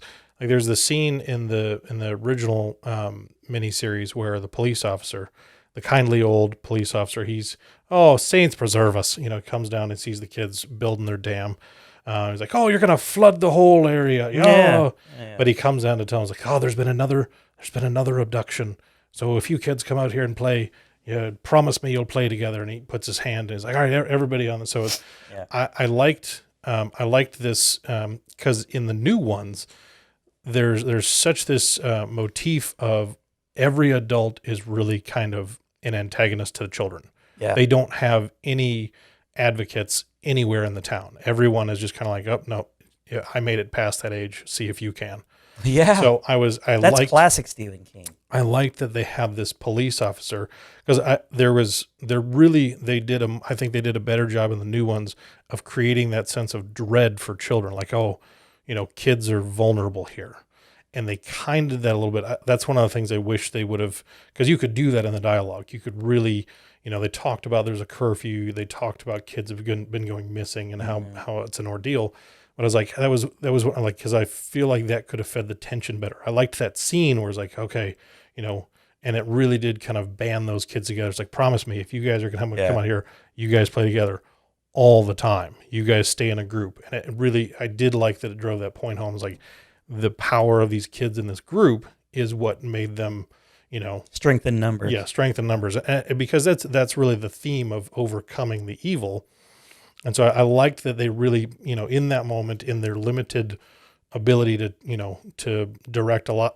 You're talking 1,000 pages in the book, 1,100 or some. It's like 1,400, 1,500. I don't know. It's a lot. It's a lot. It's a lot. So it's comically huge when you pick it up. To condense that down to 3 hours total. you got to cut a lot of stuff out. You got to keep things moving. And so they hit on a lot of things, and I was glad they did because I felt like that really paced. That was the thing, was like the pacing of the miniseries I thought was really good, because when you get up to that point and it cuts. They don't waste a lot. No, it cuts off on that cliffhanger where Stan gets the call as an adult, and he goes upstairs, he gets in the tub, and he slits his wrist, and he writes "it" and his blood up on the wall, and you're like, that's a great place to leave off, Which I guess I think also is true to the book. Yeah. So I there were definitely parts of the miniseries that I think they did a good job. Yeah. The kids really do feel like a beloved group of kids, and it being in the late 50s, 60s. You play outside more. Yeah. Yeah. You don't have an arcade to go to. You don't have a lot of stuff around town. So yeah, you were making that point to me, like we were just talking after, before you actually went to see. Yep. You were telling me like, I'm watching the miniseries right now, and you were watching it with your eyes. Right? You made that point. It was like an excellent point. Like that works better in the 50s because you just played outside more. That's what you did. It makes sense you would build a dam during your summer. Like you focus like your entire summer on a clubhouse or building a dam, because I mean, what the hell else are you going to do?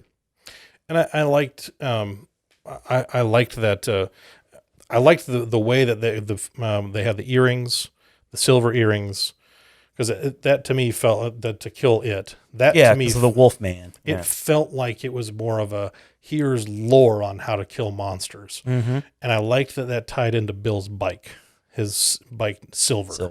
So I like that, because that bike really. I mean, I thought that because that was it was a bigger feature in the miniseries than it was in the book too. Yeah, it's barely seen in the movie. So it's like, and I don't like that, but yeah, you're right. It was Bill.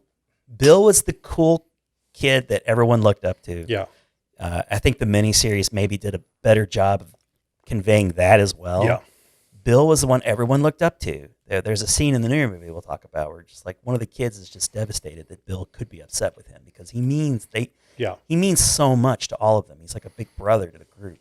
So, that, and then Silver is his, it's his ride. Yeah.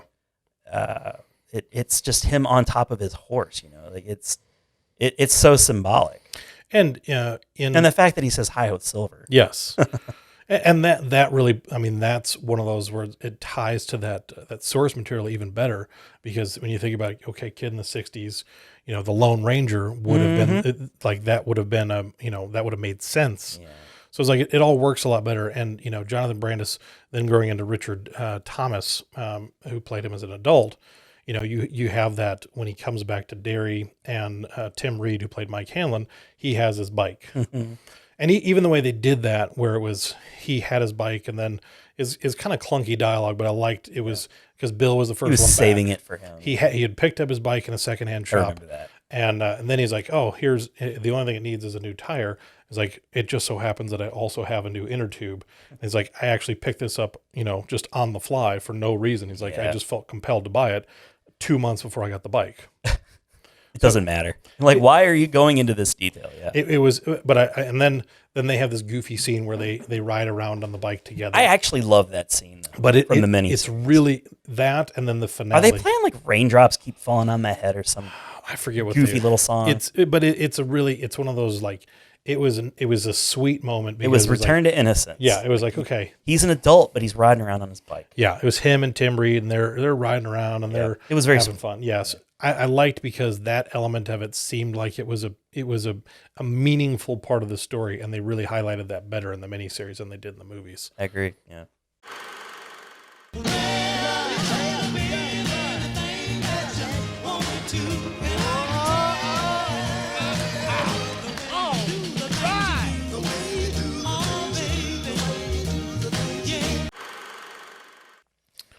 All right, so let's, we've already kind of been comparing, doing the whole juxtaposition of the two new movies in the miniseries.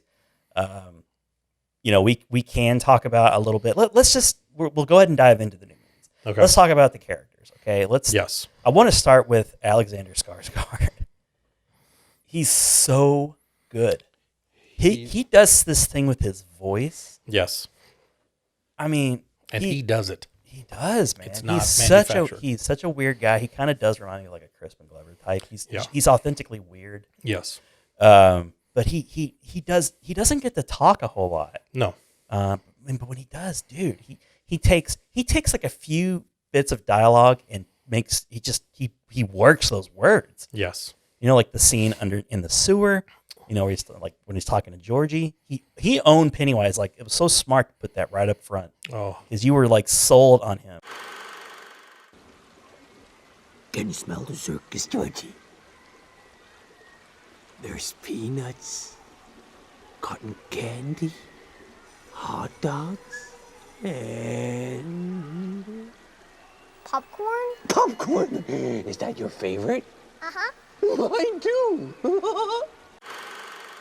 Because, you know, I remember seeing the pictures of Pennywise when they said there was going to be an It movie. For years and years, they teased that there was going to happen. Yep. They kept putting it off.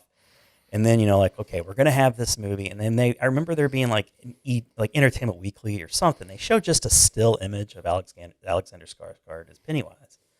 And, you know, you got Tim Curry in your head. And you look at it and you go, oh, he's got like this big head. And, you know, but when he spoke and he did the eyes, that thing that he did. Which he actually does. Not a special effect. Nope, that's his actual.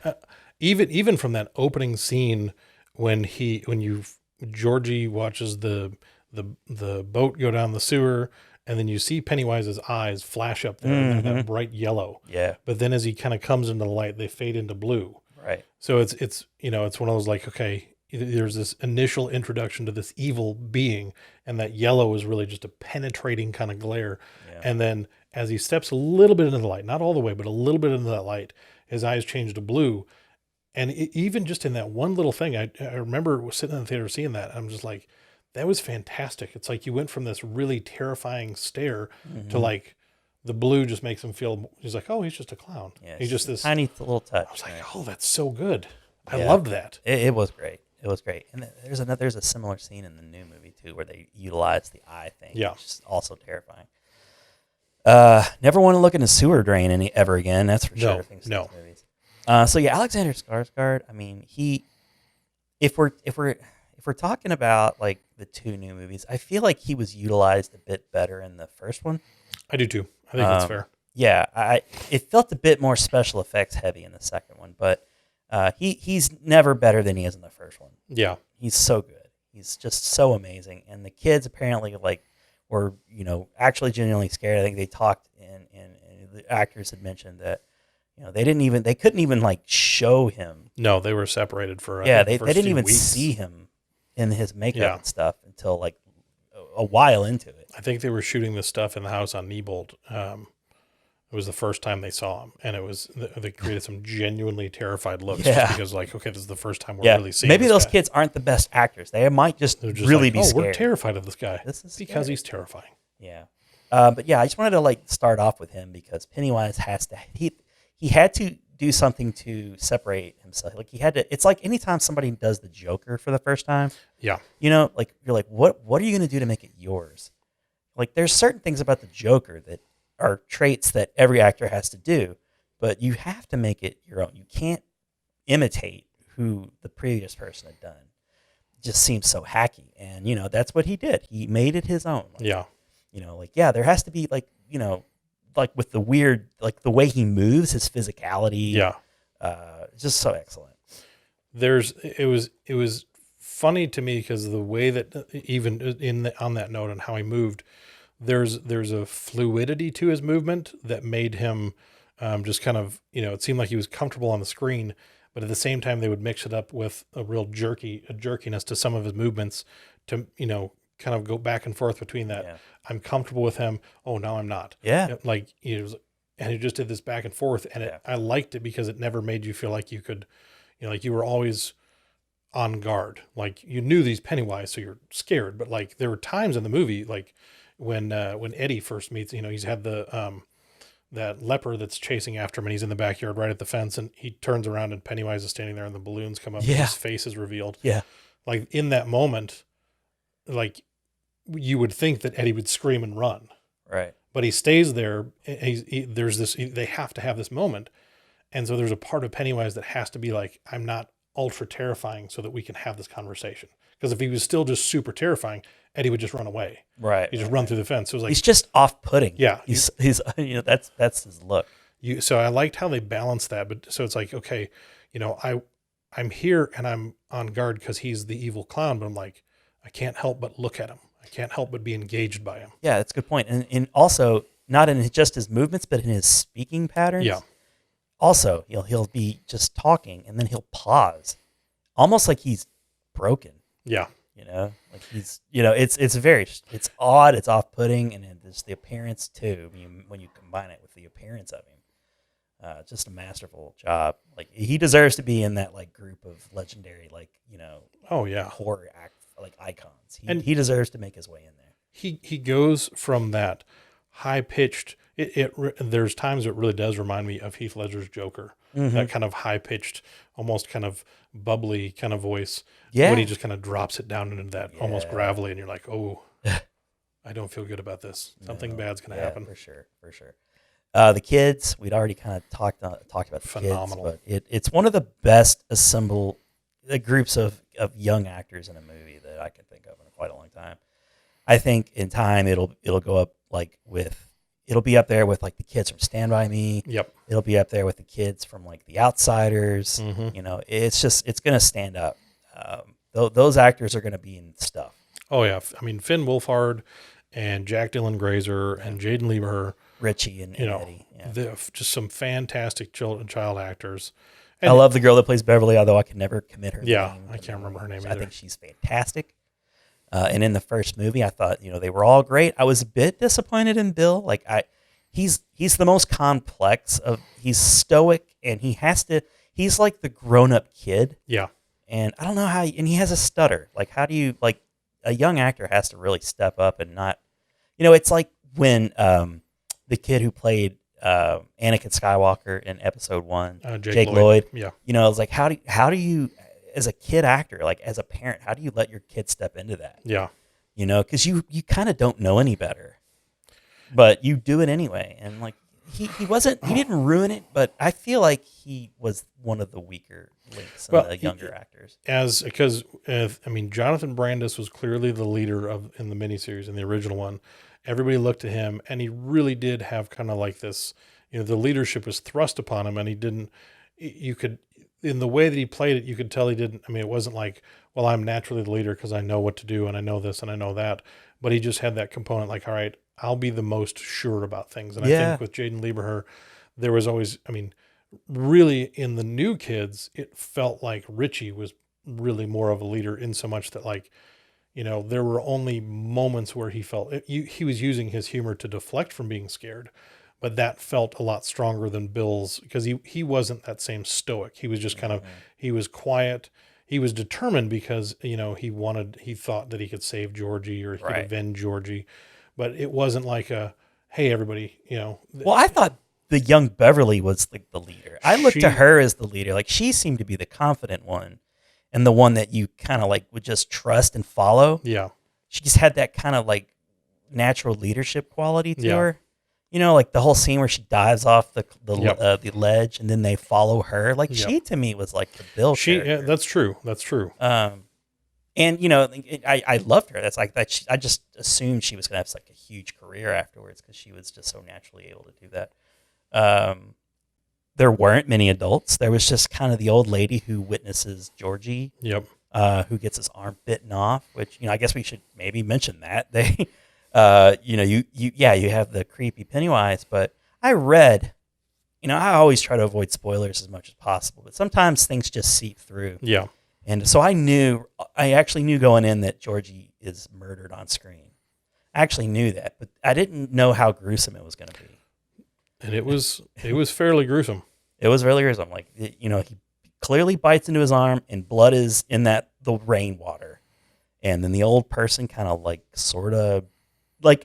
a normal and adult would investigate that a bit more. Because Georgie was screaming. He's screaming at the top of his lungs. Yeah. He's crawling across the street in the rain. And he's 11 out of 10 level cute in the movie. He's such a cute little kid. He is. So your heart's broken when he's hurt.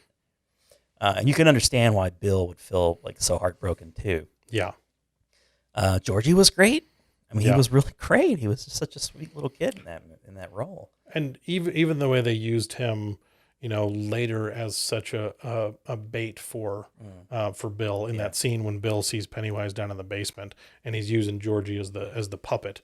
I was like, you lied and I died. Yeah. All that. And They didn't even do that. They didn't even use that in the new movie, did they? No, because they Such a strange thing. That was the scene in the first one where Pennywise kind of pops up out of the water. He first kind of comes up out of the water, so you see his face. Okay. And then I liked that before he shoots him with the gun or whatever. Because he and Jaden Lieber goes running back up the stairs because Pennywise comes running across the water, scares the crap. Oh yeah. That it was like that was a really you could. That was one of the things that they did really well. Is I felt like there was a real emotional void there for Bill that Georgie, it was not just like, okay, I got to find him or I got to avenge him. It's like, this whole thing is on me.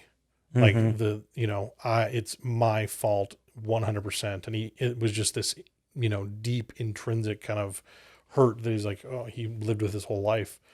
And with the way, I mean, well, he was out in the garage, like in his, his parents had already they're just wanting to move on. Yeah, his dad's the only one you ever actually see. Yeah. And again, it's to the point you were making a second ago.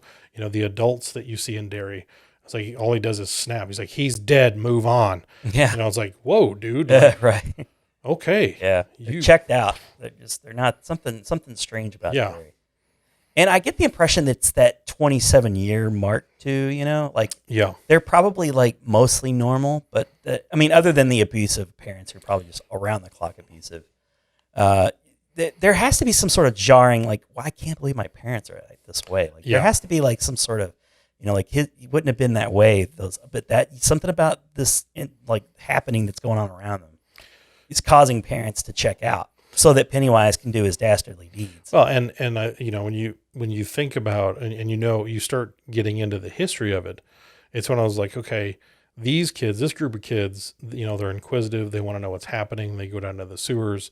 They do, even though they're scared, they exhibit that fearlessness that allows them to go searching for what's doing this. Yeah. And I don't know if, it causes you to kind of ask the question okay, previous generations, because it's been around for, forever.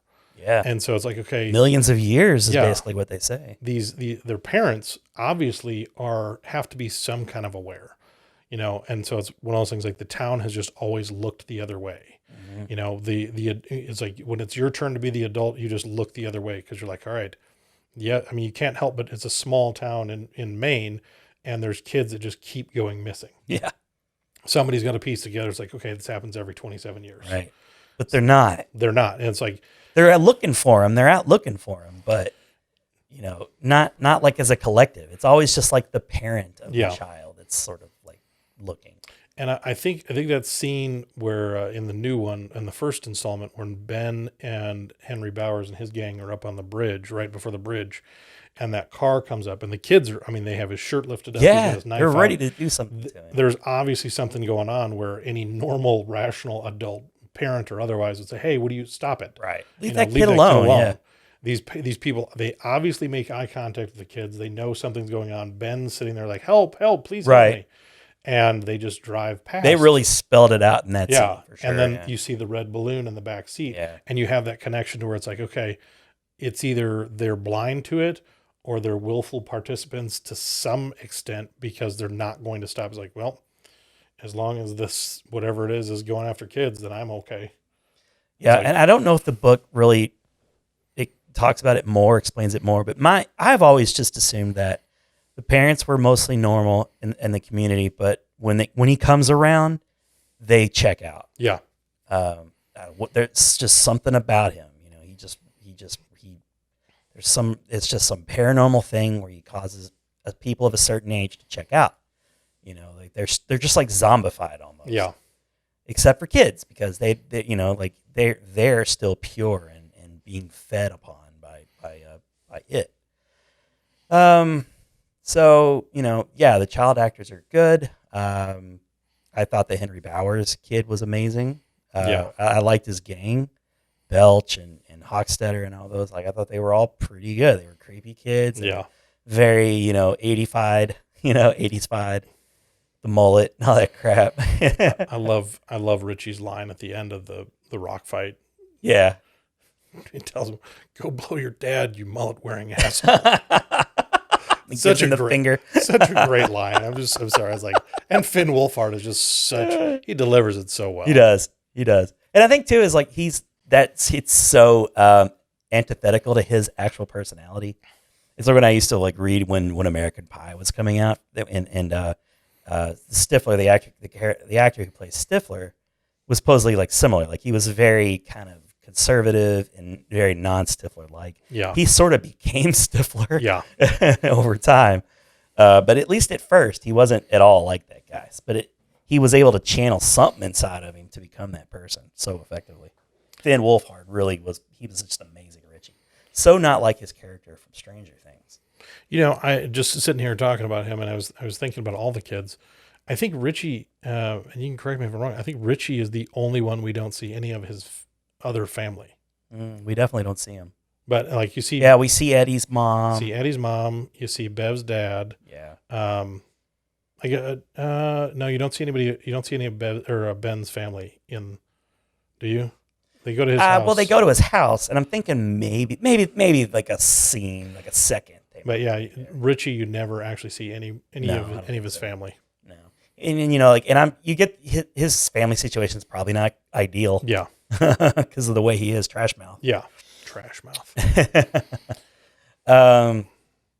Not the beep beep Richie thing was like always huge in the book too. And like in the newer movies, they always seem to almost sort of throw in one just to like, there you go, book readers. It's because it's one of those things. When I was going through the miniseries, it feels like it fits in that older timeline. Like it feels like when you think about 80s kids, like if you had if you go back to like the Goonies and you're talking Corey Feldman and Mouth.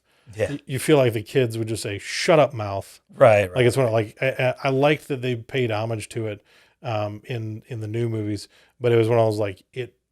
I think especially because you get more context for it in the miniseries where they're like beep beep Richie, because if you're just watching, you're like, why did he just say beep beep Richie? Right. And Yeah, that's true. It's their way of saying it's like, hey, shut up. Right. Because Stan was really good about I felt like they kind of utilized him in kind of a sarcastic way, especially in the first installment, to rag on Richie for always running his mouth. Mm-hmm. Like when they go to Bev's apartment and they're like, "Oh, Richie, you be the lookout."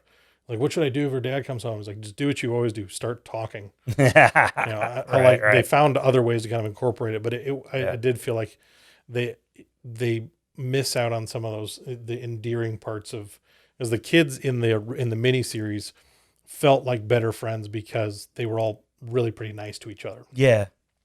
And it wasn't that they were mean to each other in the new ones, but no, they were actually really supportive and like lifted each other up. Yeah. And an 80s kid would definitely be more like, shut your mouth. Yeah. Shut up, dude. Yeah. Right. It's a good point. And I enjoy that. It felt a little more authentic as like a kid who grew up in that time period. Like, you would be a little more like smart ass to your friends. I mean, if you can't be a smart ass to your friends, come on. Talk about the scares real quick in the first one. We talked about the garage scene. That was brilliant. Oh my gosh, that was brilliant. Best. How they pulled that off. Yeah, just amazing. There was the scene you'd already mentioned where he kind of wades sort of jerkily towards in the basement, the flooded basement. I thought that was a pretty fairly effective scare. Let's see, what else did you have? I liked when Mike first sees him. He's going to make the delivery of the meat, and that the door. Yeah, he's like hanging up, and then I liked those ways in which they had. It was a little. I mean, it was out of focus, and you saw those lights for his eyes, and you're like, "Oh, that's good." And he kind of uncurls. Yeah. Which again, like it's all Skarsgård, because there's the scene where he comes out of that refrigerator in the first one. And he kind of, and that's obviously they did some kind of trick. I don't know how they did that, but like he kind of spins around his head and unfolds in a really unnatural, crazy way. Like I love that. Yeah, there was a lot more of that I think in the first one than there was the second one. Yeah, they really, and I liked that they really focused on Pennywise. Like that was the thing, is each of the kids had their own way. he would represent their fears. Especially with Stan, that picture that was in his dad's office. Yeah. So it would represent their fears. But really, it's like for each of the kids. The kids from the explosion or whatever. Yeah. Ben down in the library. The kid with the headless kid, and then Georgie for Bill, and then just the blood. For Bev. Right. So Poor Bev. Yeah. What was it for Eddie? Oh, it was the Eddie was the leper. The leper. Right, Yeah. Right. And then Mike was his parents, the burning up, and I love that imagery of like the arms coming out of it the was burning building. really good. And it's practical, like it's nothing special effects of that, and they do kind of go back to that too in the second, which was a really creepy scene. Let's go ahead and jump into the let's do Rad Dads. We'll go ahead and do our picks for Rad Dads. Rad Dads. Change it up.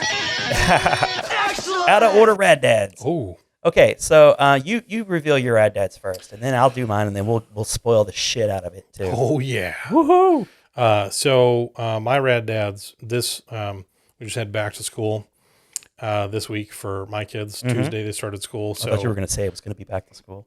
No, that would be pretty great. My kids should awesome. Probably Burt Young and Rodney Dangerfield. Yeah, they should probably see that soon. RDJ. But when I went to do back to school shoe shopping, with no prompting of mine, Caden decided he wanted Shaq brand shoes. I was like, well, look at this. Shaquille O'Neal. He's popped up once again in my life. Mm-hmm. And so Never I said, truly goes you know away. what? You know what we're going to need to do here? We're going to need to watch Kazam soon. Oh. We've never watched Kazam. From Touchstone Pictures, Max never went looking for trouble. Trouble just seemed to find him. And now he's got a genie. Make your 3 wishes. Who just won't get out of his face. Gotta want something, kid. I wish I had junk food to the sky.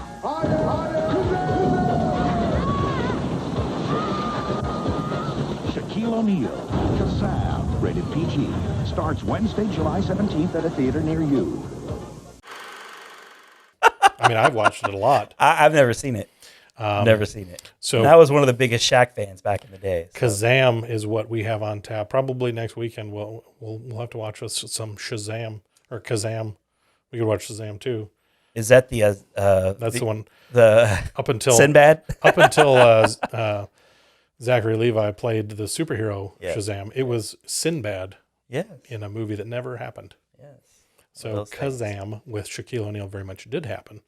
And he's a rapping genie. He is a rapping genie. And he was a Lord, why did he 1,000 times better genie than Will Smith. Oh gosh, now come on, be nice. Nope. Will Smith was fine. Shaq is a way fine. better genie. I liked it. Okay. Yep. Shaq's the best genie between Shaq and Will Smith. Crying out loud. 1,000,000%. All right. My Rad Dads, Yes. I just purchased it when I decided on it. It's finally my final decision. Went out and bought it on Amazon. Had it on DVD, but not Blu-ray. And as you audience know, and as you know, I don't do standard definition. No, you don't.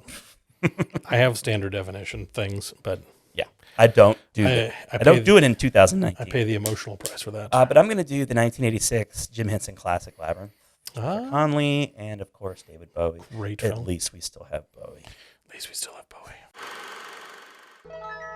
Jim Henson, creator of The Muppets, and George Lucas, creator of Star Wars, team up to take you on a magical journey to a world of fantasy and adventure.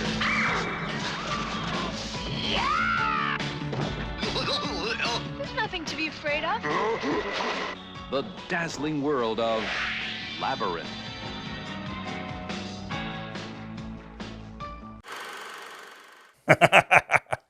So I really think they're going to enjoy that. We were watching a little bit of the Dark Crystal series on Netflix, and Logan seemed a little bit interested in that. And Labyrinth is way less of a Nightmare Factory. It was way less of a Nightmare Factory. Still great. As far as fantasy kind of stuff goes. I'm looking forward to seeing it again because I haven't watched it in a while. It's a fun one. It's a lot of fun. Okay. So here we go. We're going back to It Chapter 2. Spoiler alert. Spoiler. Is your warning. This is it. Spoiler alert. We're going to start talking about it. If we had a siren. This is where I would set off a siren. Oh yeah, pull the school alarms. Yes. We're going to be spoiling. All right, so I think what I'm going to do is I had written down some stuff. I'm going to try just try to keep the conversation moving. But I think it would be best if we went ahead and just discussed the adult actors. The adult actors. Yeah, we're going to talk about the adult actors. I actually ranked them in order of best to worst. So yeah, we got James McAvoy, who takes over as Bill. Yep. We have Jessica Chastain as Bev. Eddie is James Ransom. Mike is Isaiah Mustafa. Ben is Jay Ryan. Never heard of him before. Yeah, I don't think I have any perspective. Stan is Andy Bean. And Henry is Teach Grant. Adult Henry Bowers. So right off, James McAvoy, great choice. Yeah. I loved it from the moment I heard about it. Oh, I didn't say Bill Hader is Richie, sorry. The one that people were just raving about in the initial screenings. Like, their whole advertising campaign seemed to be built around Bill Hader's performance.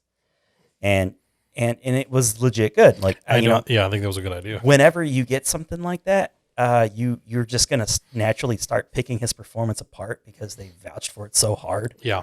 But it was good. Everyone says it's good. I do think it was great. I've been a huge fan of the guy for years. Yeah. I've always thought he's been a very talented actor. I concur. So this is not a surprise to me. It's surprising that people are just now getting on board with the guy. If you've watched Barry, his show, which wonderful show, Emmy award-winning show, on SNL, he was always just so versatile and hilarious, and could play fake drama, all that stuff. The bathroom here is nuts. I mean, he was. Guys, the bathroom here is nuts. You guys, the bathroom here is nuts. He is just forever in my Hall of Fame. Just for being a part of Hot Rod. Yeah, he is. I mean, like you said, I echo that 100%. I think he should be have a much wider audience, much wider fan base. I think they should put him in a lot more stuff, and hopefully this is one of the vehicles that does continue to bring him to many more things, because he is just a phenomenal actor. I think Trainwreck should have been that. Yeah, I do too. Amy Schumer was the star of that, and she deserved most of the attention. LeBron James was surprisingly good. Gives me hope for Space Jam. But, Bill Hader, he had to be the leading man, and he had to be like the person to be the yang to Amy Schumer's yin.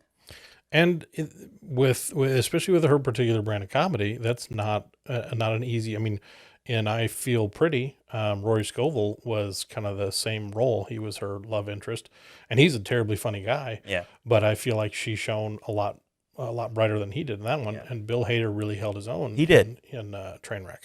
Yeah. And that was a bit eye-opening, yeah. Really, at the time. So, I really. How did you rank them? Here's my rankings. All right. Okay, and it's tricky, but we're going least to best, or I'm going to try and be positive. I'm going to go best to least. I'm just going to go ahead and highlight the highs. So I thought James Ransom's Eddie was the standout. I thought he was really good. His character was very important in the second movie, especially with his relationship with Richie, who I ranked second. I thought them two together. His kid actors too. I think those were the two probably the standout young actors. Anyway, yeah. We talked about them. Yeah. But and I don't even know who this guy is, James Ransom. He kind of came out of nowhere. But he's been in I think the first time I saw him was in Sinister. He was the deputy that worked with Ethan Hawke in Sinister. Okay. He's been in a couple of things I've seen him, and I've liked him. I thought it was. He's on my radar now. Officially. He was he pops up on the scene right away as the adult version of what it would be like if you were raised by an overbearing mother, he just nails that kind of uptight, wound up really bad. But as an adult, he really went toe to toe with Richie. Yeah. He never took any of Richie's shit. He always gave it back to him 100%. And, I felt with the twist they took, if you want to call it that, the whole turn of Richie being in love with Eddie, which, they don't even really say whether it was reciprocated or not. Yeah. You know, like you never even got that hint. In fact, you made the points like when they were in the arcade. If it weren't for that arcade scene where, you know, Richie sort of like grazes hands with one of the bully kids playing Street Fighter, you're like, oh, Richie's gay. Yeah, you wouldn't have any knowledge of it outside of that scene that there was even something to set up there. Yeah. So that was, I mean, it was a really pivotal scene in that respect. But I dug it though because those two were almost like a married couple. Yeah, and in the movie. When you go back and thinking about it now, going back through the first one, some of those big scenes, just the way that because Jack Dylan Grazer, who played Eddie, the young Eddie, I loved him so much more as Eddie than the kid that they had in the 90s miniseries, just because he was he had that duality of the role to where he was fiercely loyal to his mom, because you felt like, you know, even though they're all losers, right? That Eddie felt a lot more self-sufficient. He didn't feel as much like the Eddie in the 90s miniseries felt, you know, almost paralyzed, like this weak little thing, like he couldn't do anything. Eddie came across as the adult in the group. Yeah. You know, he's just ready to be an adult. Yeah. He was ready to be 40 years old as a kid. He was just that kid. Even more so than Stan. Right. Which was saying something, because Stan was very much ready to do that too. Yeah, he was. But you know, there was just something. I guess it was just surprising too. Like sometimes you rank somebody higher if they're surprising. Yeah. I think it helped. I mean, if it weren't for those like little tidbits in their chemistry, like the big powerful scene at the end when Bill's like freaking out over Eddie dying, I don't think if they had revealed what they had, or if they didn't have that chemistry throughout the movie, that would have been real limp and weird. Yeah. You know, the fact that he was just so utterly devastated about Eddie's death.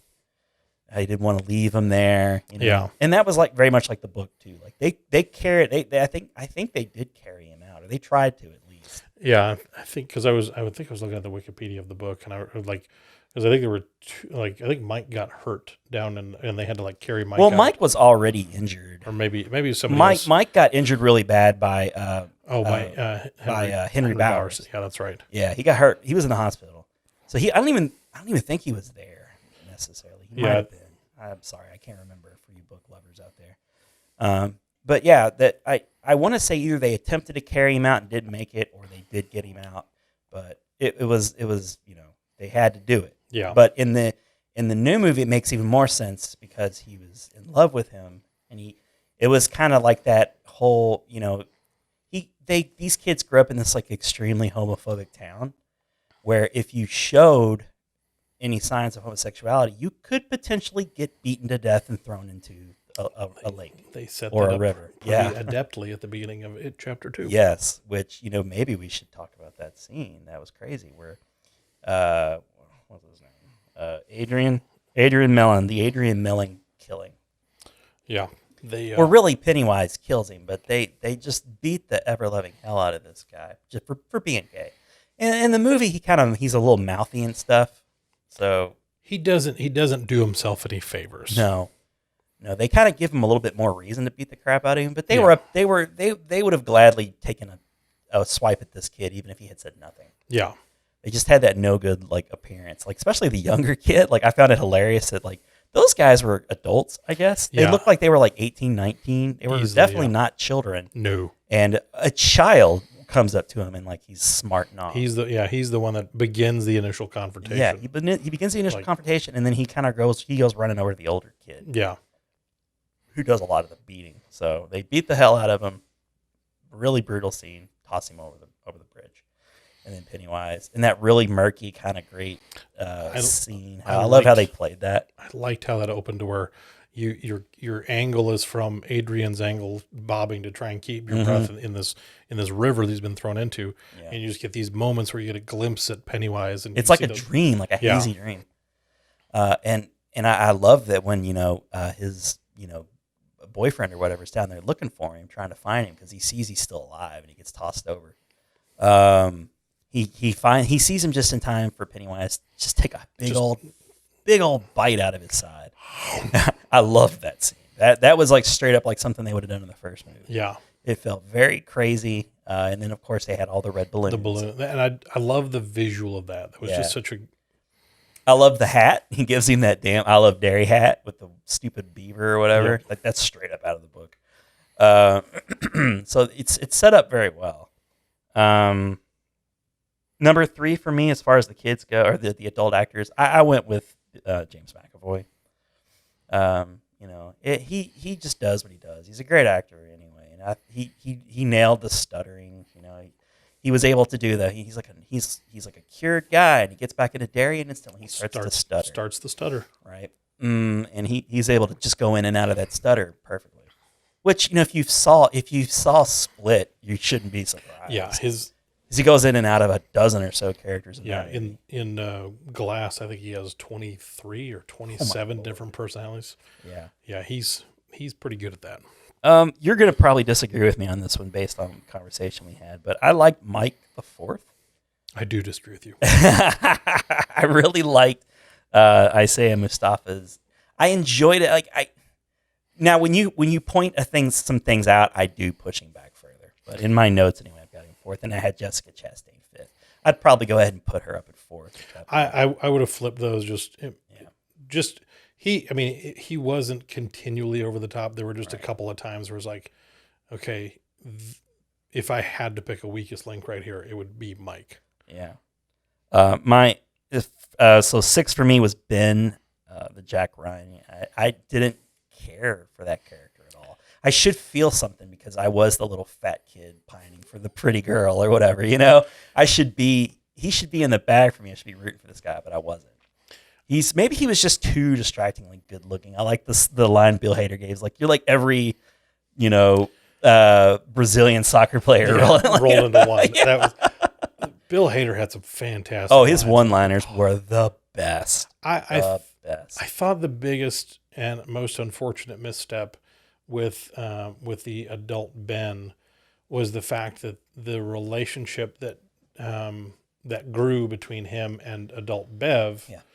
In the miniseries, that was in the epilogue from that. It was, as everybody left Derry after it was killed, the epilogue for Ben and Bev was they left together because Bev she had, in the movie you have her, she gets the call from Mike and leaves the same way as she did in the miniseries, middle of the night, packing up all of her stuff. Mm-hmm. Her husband is kind of a placeholder for her dad, the abusive man. Yep. Totally. And she, that scene where she pulls off the ring and puts it down. That was her best acting. That was really poignant. And so it was the severing of that relationship. And so in the 90s miniseries, you have Bev and Ben drive off into the sunset. They get married, and a few months later she gets pregnant. So like they have the happy ending where they, drive off into the sunset, and they played that the same way. It was one of those, like, for as much as Jessica Chastain put into being Bev, which was significant, you just kind of had this guy there for Ben. It was like, hey, here's a guy. Here's just a good looking guy. And it was just like, I think that would have been a much more poignant culmination at the end of the movie if the two of them got together based on the merit of she really had feelings for him in a similar way that he did, because she was still pining for Bill in a sense. Yeah, all the way to the end. Pretty much. Yeah. I got Stan, Andy Bean as the last, just because he really didn't get any scenes. Yeah. I hate to say he was, and it's not. I'm not saying that he's a bad actor. I'm just saying, like, he had the least sample size. Yeah, he got couldn't the scene. judge him off much. No, not really. Like, he's working a puzzle. He's up in the tub killing himself, and he's writing letters and doing like a epilogue at the end. I thought they did a really great job of making you feel like the kid that played Stan just grew up. Like, in the last 2 years, he just turned into an adult because he looked just like the kid Stan. I was like, oh, you guys did a pretty phenomenal job. Yeah, there. But it totally. really was. I don't know if the letters thing was from the book or not. No. But I liked that as kind of the epilogue. I thought it was fine. Yeah. That was in the book. What happens is it's a lot different, actually. So in the book, they instantly start forgetting everything when they leave Derry again. Not only that, but there's as it is defeated, there's like this huge storm, like raging throughout the end of the book. And the town floods and is basically destroyed. Wow. So, in the movie, they have like kind of a poltergeisty Niebolt Street thing where like the house kind of caves in on itself. I don't have a problem with that. It reminded me very much of Carrie, at the end of Carrie. Yeah. When the house sucks itself into the ground. Yeah. But yeah, similar scene. But in the book, they just sort of like kind of like how in the when they left Derry for the first time, they didn't forget each other, but they forgot almost everything. And I think that's a really interesting plot point that you could forget. Like I like that like Bill Hader as Richie was like, what was it that he said? I've only been here for like an hour, and like I've forgotten like everything about me growing up. Yeah. Like, and he's realizing that as he's like saying like I gotta get the fuck out of here after what I just saw in the Chinese restaurant scene. He knows how crazy it is that like he can't remember anything. But yeah, in the book they do forget. So there's really not like any kind of a nice little bow tied on the end. Yeah. Like Mike's like, I love you, man. To Bill on the phone, and then like let's talk. Let's like that thing that people always do when they haven't seen a friend in a long time, and they're like, we gotta stay in touch, man. Because I think it was when they did that flashback. At one point, Stan was asking the rest of the group, is like, do you think we'll still be friends when we get older? So I liked that they kind of had that focal point throughout the movie to where it's like, they had all gone off and independently did their own thing, and they had forgotten about each other, and they really didn't stay friends. Yeah. But it seemed like at the end, just that with that little bit of dialogue between Mike and Bill, that there was a chance like, okay, this time flashback around. Scenes were really placed well. Yeah. Like, I do enjoy those flashback scenes. They really added a lot, and you just had to get those kids in there some more. Yeah. So in Henry, I put him last. Like his version of Henry Bowers was something about it was just too goofy. It was a little over the top. It was, he was in. He has to be a crazy Hills, person. The mental. Yeah, he's a mental case. He's a mental case. I do like how they showed how he popped back up. Yeah, with all the kids flushed out, like he murdered them or whatever. Because that was straight up out of the book too. Because that was one of the things. Like, okay, I'm pretty sure after watching the first one, I'm pretty sure Henry Bowers shows back up in the second part. It was like he literally just fell down. Like, I don't know how far down this well. Yeah, I was like, I don't know how you stay alive after that. Like, I feel like he should certainly be dead. Right. But he walks out unscathed. It's like, oh wow, you'd fall all the way down a well. Maybe Jessica did that, and it turned. Clearly Pennywise protected him or something. Yeah, there was some kind of. Yeah, there was some sort of protective bubble, maybe. Who knows? Like, Hofstadter didn't fare so well. No, I did enjoy the scene with Hofstadter though, like where the balloon's sort of following along outside. Yes, that was cool. cool. And then he goes into the room and he's not there, and he's really disappointed. I didn't mind how he was playing him at that point. And then when the balloon's stuck and he's like pulling on it, and then it pops, and then you see that damn corpse of Hochstetter. I kind of enjoyed that. Like when they hop in the Camaro or like the Trans Am or whatever. And he's like, oh look, here's my childhood friend who's some kind of just hands him his old zombie. Knife. It's like, yeah. My knife. It's right. But all the other scenes where he's like following him at the hotel, and he stabs Eddie straight up in the mouth. Yeah. That was a crazy scene. Like, I wasn't even sure if that was happening. And then Eddie stabbed him back. Yeah. That was like, is this a dream? Yeah, it had a real kind of hazy feel to it. Yeah. Because he's just like, and it's like you see the blade in his mouth. Like, that was a cool effect. But yeah, then he just like stabs him through the curtain, and then he survives. It jumps out the window and just runs over to the Firebird. He just runs on over to the Firebird, and then he goes to try and find Mike, which was truly the person he always hated most. And they have the whole scene where he gets axed in the head in the back by Richie, and then he barfs, and he goes like, "What was the horrible pun?" So it was a library pun, but he's like, "Get it?" And he's That's long overdue. That's long overdue. That was pretty great. And then who was it? Bill runs in and is like, "Are you okay?" It's like, "No, I'm not okay." I just killed a guy. And the moment I says like, yeah, Brick killed a guy. Right. You might want to lay low.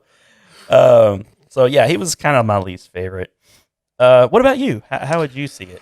I feel like that's pretty fair. I would probably go Bill Hader over Eddie James Ransom. Yeah. Just because I really love Bill Hader. I thought he had probably some of the best dialogue, but it's one of those, it's probably the flip of a coin, because the two of them together really did, because it wasn't just that they were like the comedic relief. It wasn't that they kept taking shots at each other. Yeah. Even I felt for them both. it was nice to see how they, because in the finality of everything, and the way it all plays out, it was nice because there was, when you go back and you start kind of picking through it, you can see some of those moments that when you're viewing it through that lens, you're like, okay, I see this interaction a little bit differently now. Mm-hmm. But it was nice because like all of their little, even as kids, even thinking about it now as I go through the first one, it's like the way that Eddie and Richie would just rib each other all the time. Yeah. It was a very much a given. It was an endearing kind of, there was a deep care for each other. Absolutely. And so, but I think, after that, James McAvoy was pretty fantastic. Yeah. I would go Jessica Chastain just because I thought Mike's performance was good, but as we were talking beforehand, I liked, he was over emoting and acting over the top. It's particular the scene after the Chinese restaurant. Yeah. When he's trying to convince anybody to trust him. Because it's one of those like, okay, everybody else should think that all of them are crazy. Yeah. Looking in from the outside, you're like, if somebody started telling you this or that, all of it should sound crazy. Especially if you don't remember it. Yeah. But to the group, it's like, okay, you guys are starting to remember.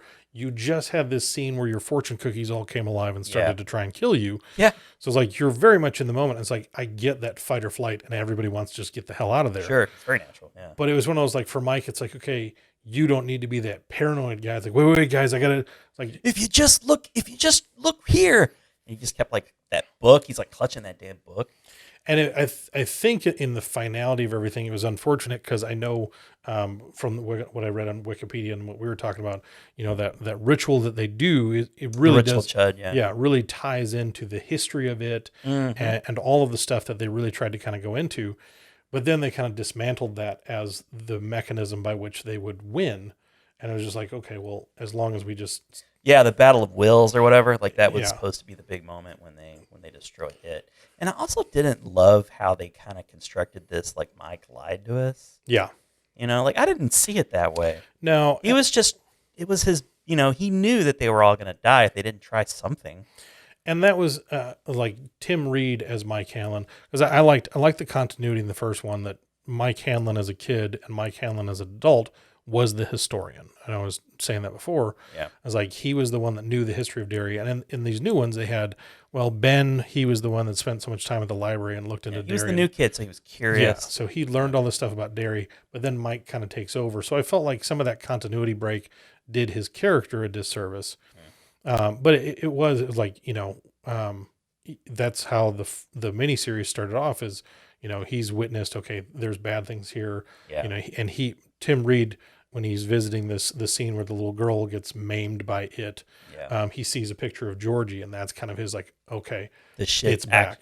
It's in that opening, when after Adrian goes into the river and there's that whole thing and he finds the balloons as I Heart Derry, it's like, okay, I know he's got to start making the phone calls. And then he sees the like written in blood, like come home or whatever. Yeah. Which I liked that better in the new ones than the old one, because especially the scene in the Chinese restaurant where they all had their fortunes, and they I guess Stanley could not cut it. That was cool. Yeah, I liked how they kind of made that this sort of, because it was kind of like, it reminded me of that scene in the Avengers when they're all getting agitated with one another. Yeah. They don't know why exactly. It's like it was like the beginnings of Pennywise's influence over them. And in the fortune cookie, like they're all like, "Are you doing this? Are you doing this?" And they're like desperate to get to the end of the puzzle. And then they find this stand, because like at that time they're like, "We know we're missing somebody." Yeah. But your natural thought isn't if they committed suicide. Just like they didn't show, or who knows what. Maybe he'll be here in a minute. And because when I think it's when Bill is first on his way into Derry, And the first time he sees Pennywise in the 90s miniseries, Pennywise is digging a grave. No, I like like you, that scene, you can yeah. pick anyone except for the first one. That one's already taken. And that was Stan's. Right. And then there was a weird scene when they're all in the library and Stan's head is inside a little refrigerator, and the actor that played Stan in the 90s miniseries, he starts talking to him. Yeah. That's in the book too, I think, actually. I liked that it was a little bit more subtle in this one. I liked that it was subtle. He turns into a spider. No, the stand part where the fortune cookies. Oh, they didn't okay. get that. It wasn't, hey, here's Stan's head in a refrigerator. Right. What does this mean? And they make the phone calls like, oh, Stan's dead. Yeah, that's what that means. Okay. Yeah. But yes, John Peters got his giant spider, not Wild Wild West. I did like that scene though. It reminded me of It. Yes. Like when the head comes off and like it grows the legs. I did. Yes. It was very not It thing, the thing vibes. You know what I mean? So yeah. But we talked about, or we didn't, but we touched on the Chinese restaurant theater scene, which is a very pivotal scene. They did it pretty well in the miniseries. Of course, it was in the book, and I thought they did a pretty good job in the new movie. So, no complaints anywhere as far as that scene goes, really. Now, I let's see.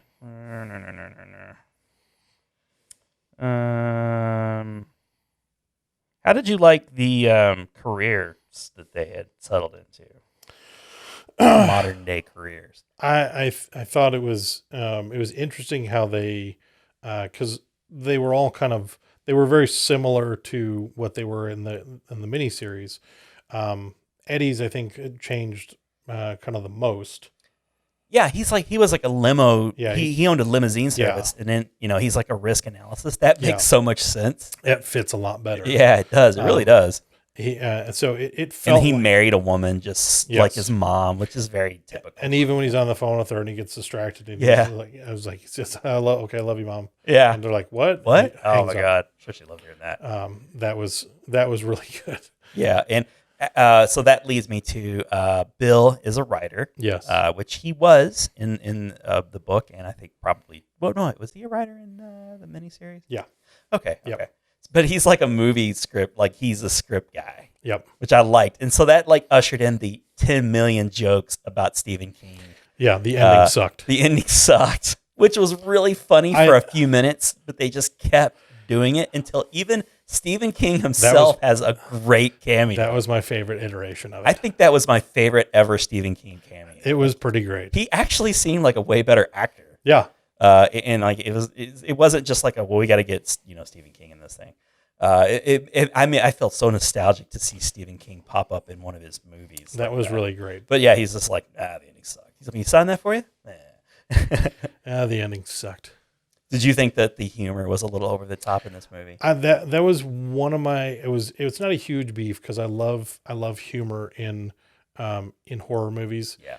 But I felt like there were several times where, because there was as much humor as there was, and I don't fault them too much because, it was such a mechanism for the dialogue for both Eddie and Richie that if they had significantly lessened it, I think they would have done themselves a disservice as well, just because that was so ingrained in those characters. Yeah. But it felt like there were a handful of times where it really kind of stunted a really scary scene because instead of being scared, they cut it off too quickly and made you laugh.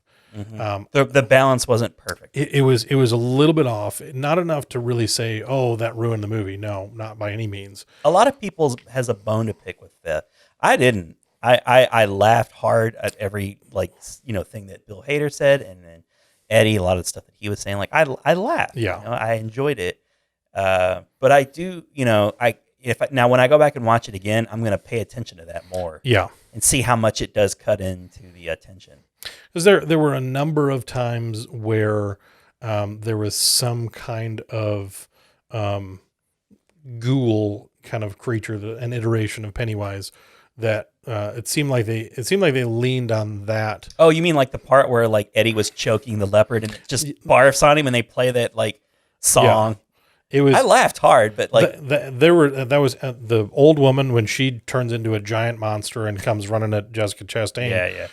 Then I think there was another one with Ben in the Oh, when Beverly, her hair was on fire and he was running away from her in the that was a lesser effective scene. They had a number of those scenes where it's just like, okay, Pennywise turns into something that they're afraid of and then chases them. Yeah, and so I was like, okay, and then in those it was like, I was really hoping when when he stuffed himself into his locker, I was really hoping that what they would do with that New Kids on the Block, he would become alive or something. That would like, I was like, I was expecting that. Please let that happen, and then it didn't. It was like, oh, it was just Pennywise. Like, which was okay. It was still good.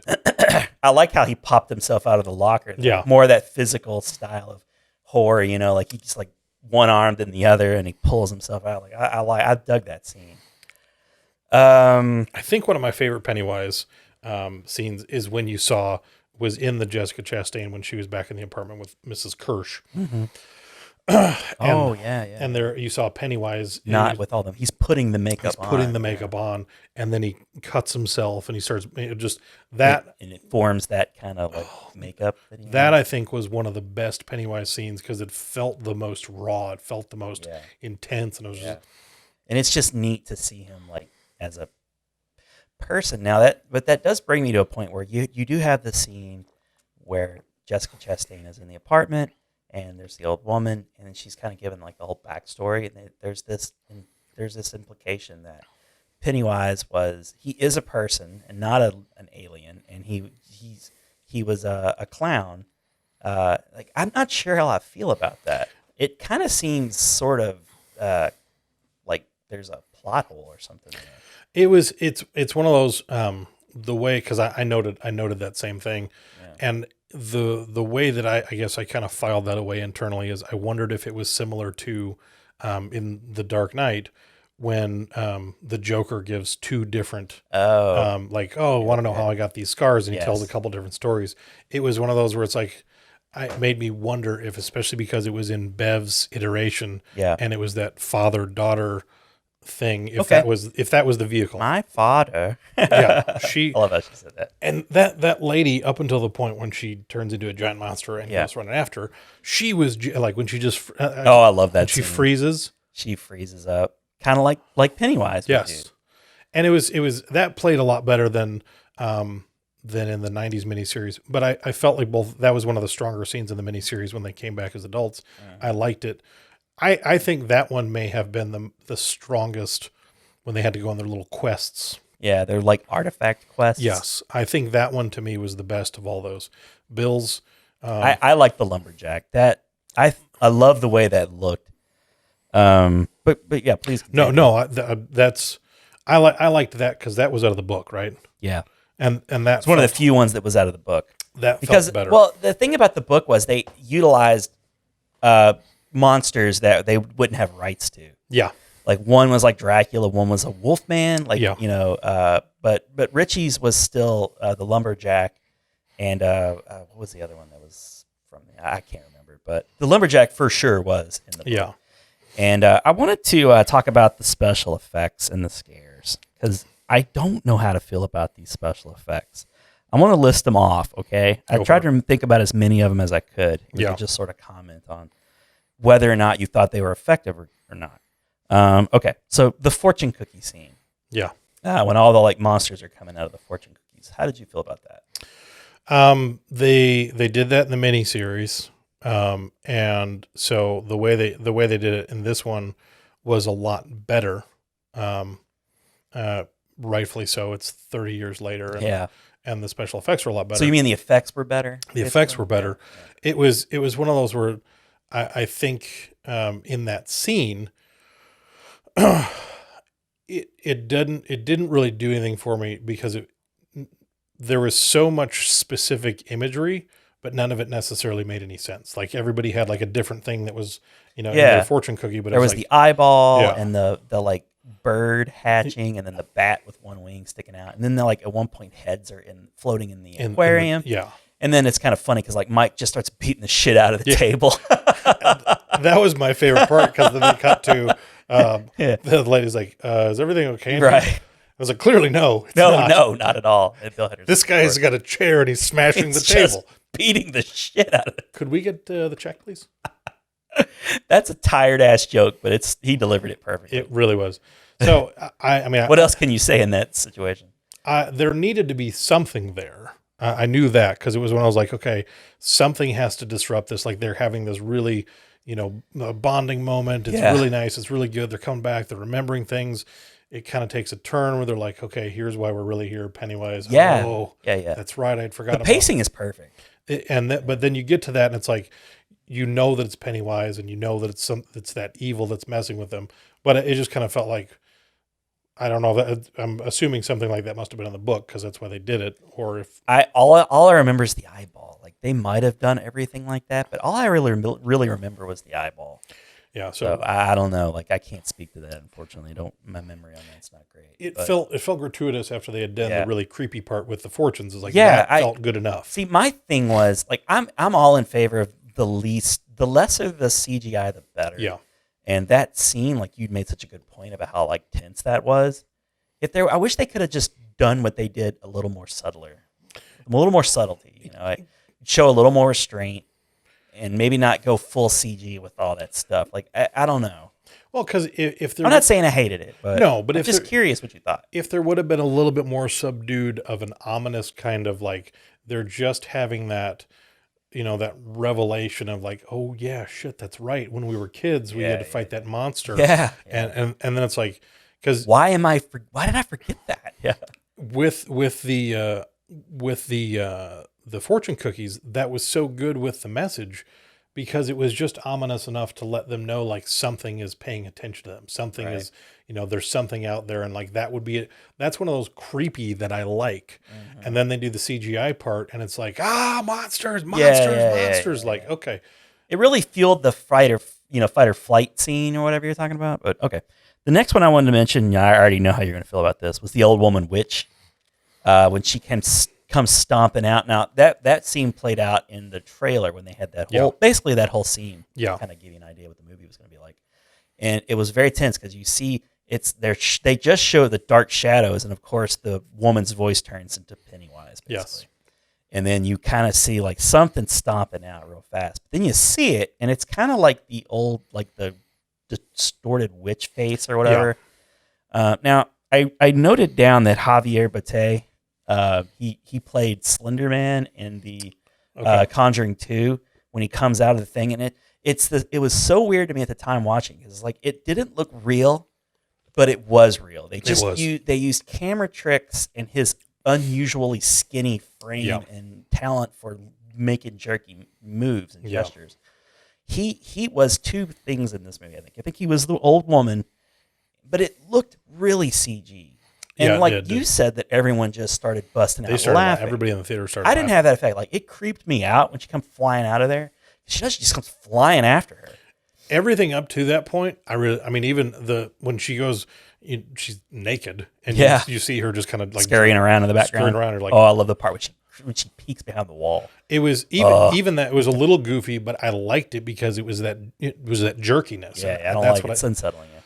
So up until that, and then she just comes bursting out. Right, and that initial moment, I think, if that had read better in my audience, I think it would have been a bigger scare. Yeah. But everybody, like, for what the reaction was, just everyone started laughing. Yeah. And so I felt like it just kind of short-circuited. Could it be that, like when people are really scared, they laugh sometimes? That's a very real possibility that in order to try and, deflect that fear, there was, I'll laugh at this instead. Because nobody reacted that way when I saw it in my theater. Like, it was a bit of an older crowd, and it was late, so people might have been half asleep too. But it was really startling. Like I thought it was kind of bold that it came after her like that. Yeah.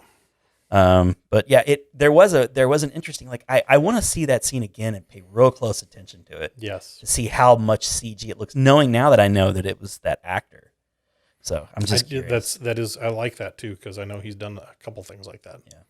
Yeah. The Pennywise tongue licking in the maze was like really strange. What did you think of that scene? It was that was you could talk about the whole scene too, really, about how he's like banging his head against the glass. Yeah, it was, and because that was in the trailer, in one of the trailers, right.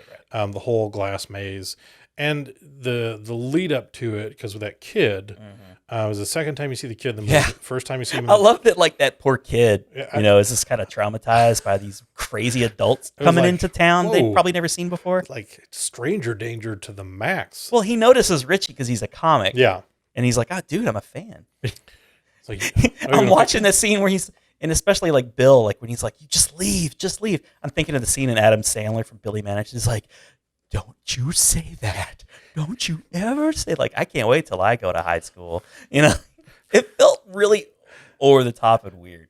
But the main scene, it was kind of cool. Then the licking was crazy. And that was a scene I wasn't really sure about in the trailer. I was like, is this some sort of like hallucination with the kid? Like, no, he's after that kid for real. I liked what they were going for in the scene, because it was the whole. It was almost like, here's a second chance for Bill. Let me save this kid. Baited him. I couldn't save Georgie, but let me save this kid. Right. And even with the skateboard that rolls in when they're at the inn leading up to it, just takes off to go to the carnival. To kind of give him the hint, the visual cue. That whole thing, I was like, okay, it was a great way to bait Bill back into that. Right. But it was that payoff, I thought, was really kind of, it was a strange way of going. I think there would have been a better way for him if you want it, because the effect felt like we want to have him come in slowly, so that there's this kind of like this, slow revelation that's just, that he's there because they've had him. He's running. Yeah.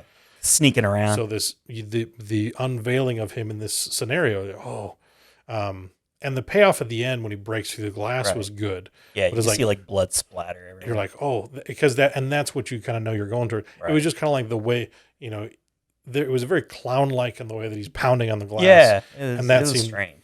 But I felt like they were limited because really, I mean, if you're thinking about things in any kind of practicality, if I'm Bill, I'm not going to stand there and just keep beating on the glass trying to. It's like, that's obviously not working.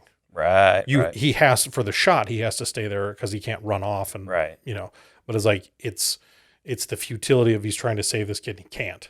So I liked what they were going with. I felt like they missed the mark a little bit. I'd probably give it like a B, a C plus, B minus kind of a. Cool.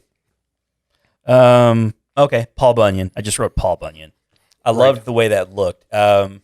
So that had a similar effect, and I'm wondering. Oh no, it wasn't Javier.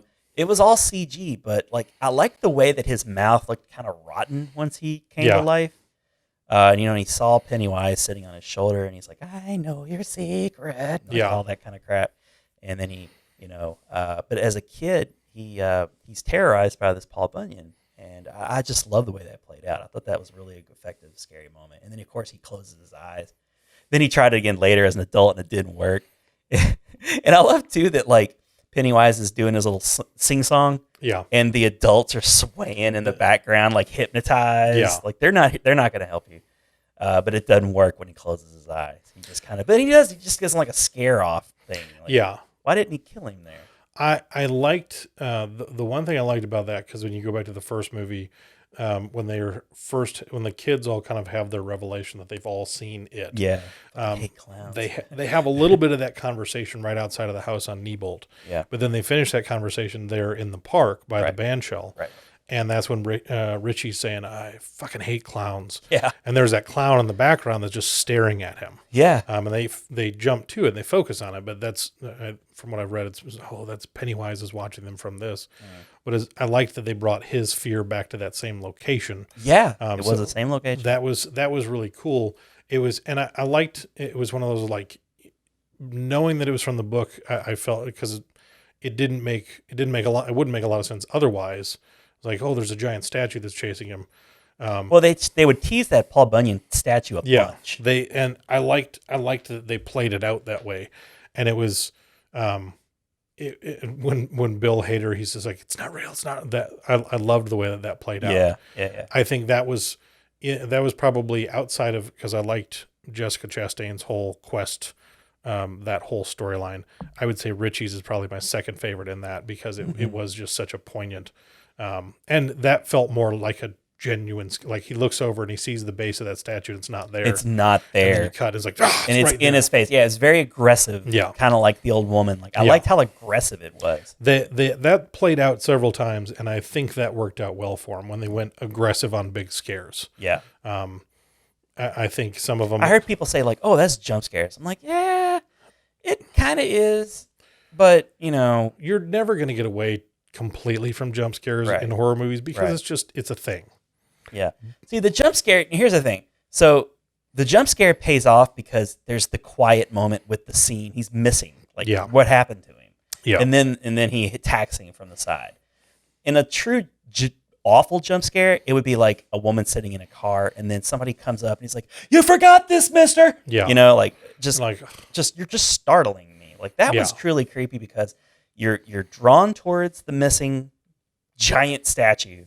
And then they shift, like the perspective of the shot changes, and then next thing you know, like Paul Bunyan's in your face. Yeah, and even when you go back to in the first one, when after Richie is like he hates clowns, when they're in the house on Neibolt and he's upstairs and he opens the door and he's in that room with all the clowns where they have the little old Pennywise throwback, which I loved. That was cool. They have the same thing. The casket opens and Pennywise comes up and comes at him. Comes at him, real fast. So I like there was some good continuity, whether it was intentional or unintentional. There was good continuity in Richie's storyline in that, and I really liked. Same director. I'd like to think that it was intentional. Yeah. I liked that whole business. Okay, next thing, the burning Bev head, which we kind of mentioned. That I gotta say is I think my least favorite of them, just because it was one of those like. His whole quest was weak to me anyways because like he was holding on to his yearbook page. Like I love that his token was the signed yearbook page. Yeah. She was the only one that signed it, and it meant so much to him. He carried it for 27 years. But he went back to the school, I guess because he's trying to remember, but like it's not like he forgot anything. No, and it was that was why it was his thing to remember was that he thought that Beverly thought he was fat and didn't really like him. It felt like we were confronted with the notion that this character never really just got fleshed out at all. It was when I was like, Ben's there. And honestly, because I thought it was kind of unfortunate because they have the whole clubhouse thing. And if that was all Ben's doing, and especially because he eventually becomes an architect, that felt like it was great continuity. It's like, why is Ben's thing not in that? Right. Why is his in the school? I was like, because really and truly, they do circle back around to it when it's falling apart. Or whatever. Yeah. But it was, they had Stan's thing was there, and I'm like, well, Stan's thing should have been in the synagogue. The synagogue, right? Like, that's where Stan's thing should be. So it was like, a lot of Ben's stuff felt like it was kind of throwaway in that respect. And it was unfortunate because I feel like the character of Ben, especially as they're setting up that whole arc for him and Bev to be a thing. Yeah. I felt like this was a little bit of a misstep because it was like, oh, Pennywise is going to play out the fact that, he's still tortured internally. It's like, oh, I'm still that fat kid. It's like, that's just a weird... Or like, why wouldn't he torture him by pitting him against Bill? Yeah. Because she still obviously has a thing for Bill. Yeah. It felt like there were better ways of going about that. And it's like, well, let's just set Bev's hair on fire and chase him through the school. Yeah. Like, so that was kind of weak. Yeah. Next thing, Stan Spiderhead. That was pretty fantastic. It was gruesome, wasn't it? That was way better than the Stan's head in the fridge from the 90s miniseries. Yeah, so Stan was in the fridge, but his whole body, and he talks to him, and they're like, I love the way that whole thing was set up because they go in all together, determined to stay together, and then they instantly get split up. And it's like it's Richie and Eddie and who else was in there? Was it just Richie and Eddie? Or was there a third? No, it was because the whole thing was Eddie. Bill was there because Eddie froze. Yeah, Eddie froze, and I love that scene too. It's just like don't be mad at me, Bill. Like I thought that was so dead on. That was really great because it made Eddie. It seemed he like was a kid again. Yeah, he reverted back to a child, and Bill was like everybody that he looked up to, and Bill didn't like let him off the hook. He's just like get your shit together, man. Yeah, I really like and that was like a huge one up for me. That performance, like it felt so genuine. But yeah, so like he's going through that gruesome transformation where his freaking legs are coming out of his head and like 2 come out of his eyes, and then like Richie's just like, what the shit? It was a really in that I liked the build up too, because you had Pennywise come out of that same refrigerator in the first one. Yeah, you saw that fridge. So it was like things start moving, like, oh, this is not good. Right. But then it's Stan, and even in that, he was all curled up like Pennywise was. You're like, oh, is he going to come out? And it was like, no, just the head. No, his head's like, just gonna come. It's just gonna fall off and drop and roll, and then become a horrifying spider. And it chases them around. And they're looking for it. And like Bill Hader's like, oh, there he is. That was a really great scene, because it gave you some good scares. Yeah. It was creative. It was, and so I liked everything about that. I did too. Yeah, it really set things up good going into that third act. Okay, so the leper scene with Eddie down in the basement where his mom is like fastened to it was his artifact scene. Yes. I liked a lot of that. I really dug how like he goes back into the pharmacy and it's back like he never left, and the old disgusting that dude is so nasty. Oh, he was just so gross looking. And his daughter, who is an adult now, who's like the same base, looks exactly same the same person with the sideways ponytail thing and all that chewing crap. gum. Yeah. I liked all of that, and then I really dug that like he would go down into the basement and became this like little horror thing going on, and all the blood, and he's like it's playing on his like phobias, and then it uses his mom against him. Like his mom is like panicking, and you're like, is this real? Like what the hell's going on? And Pennywise is like in the bag, you don't know what's going on. Like I really liked how all that played out. Now, but then you see the leper. And it was kind of like with me with the first one, like the leper is like, I guess the same leper from the first. I didn't like the way the leopard looked. No. It looked. I did get a huge laugh when he's kind of like toughens up and he starts choking him and defeating him and barks all over him. Again, I love that scene. It cracked me up. So like that whole scene for me was a win. I just don't like the way the leopard looks. I liked, I forget exactly how the line goes, but when Eddie goes like, why the hell is all this stuff down here? Like yeah, this? right. He's just why like, is that curtain still here? Yeah. What's going on down here? But I liked when they flash back to him as a kid, because obviously he's terrified. Yeah. And then he finds his mom and he's trying to rescue his mom. Yeah. I kind of lumped those together. Yeah. Well, right. no, but in that whole, because there's a continuous there. Yeah. He comes back. He remembers it. Yeah. And in that moment, he's trying to rescue his mom. Right. And he reaches that point where he's like, I can't. And he abandons her. Yeah. And it's like, just knowing that character is like, okay, because I felt like, I feel like this scene is really getting overlooked, because that's a big thing for this character. It's his mom was such a huge part. Like even to the point where it's like, it felt a little awkward that he was calling her mommy. Mommy. Yeah. But it was like, it was such this like, but he was such a mommy's boy. It took him back, even as a kid, took him back further. Like he regressed emotionally and mentally to where it's like, you knew that Eddie, as Jack Dylan Grazer, wouldn't call his mom mommy. There have been a number of times where he'd say mom. So calling her mommy has just made him feel like even more of a littler. Yeah, even smaller. So it was, and then this moment where he's like, I have to go. I can't, I'm sorry. And it runs away. That was a good scene.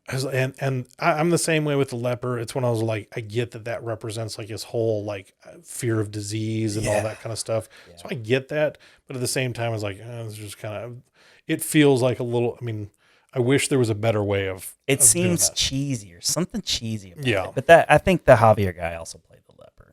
That makes sense. Knowing that now. Right.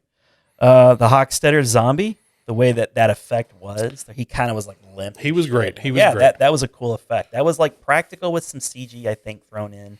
But when he was like curled up under the hospital bed, all like creepily, and kind of comes scurrying out real fast. I love the scares. Everybody's always very aggressive. Coming at you,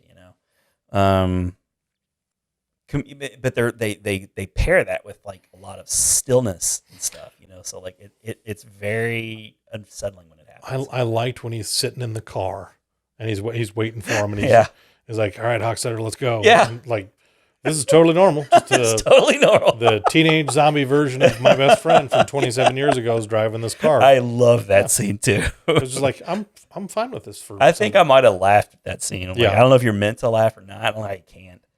Okay. So yeah, Pennywise eating people is what I wrote down.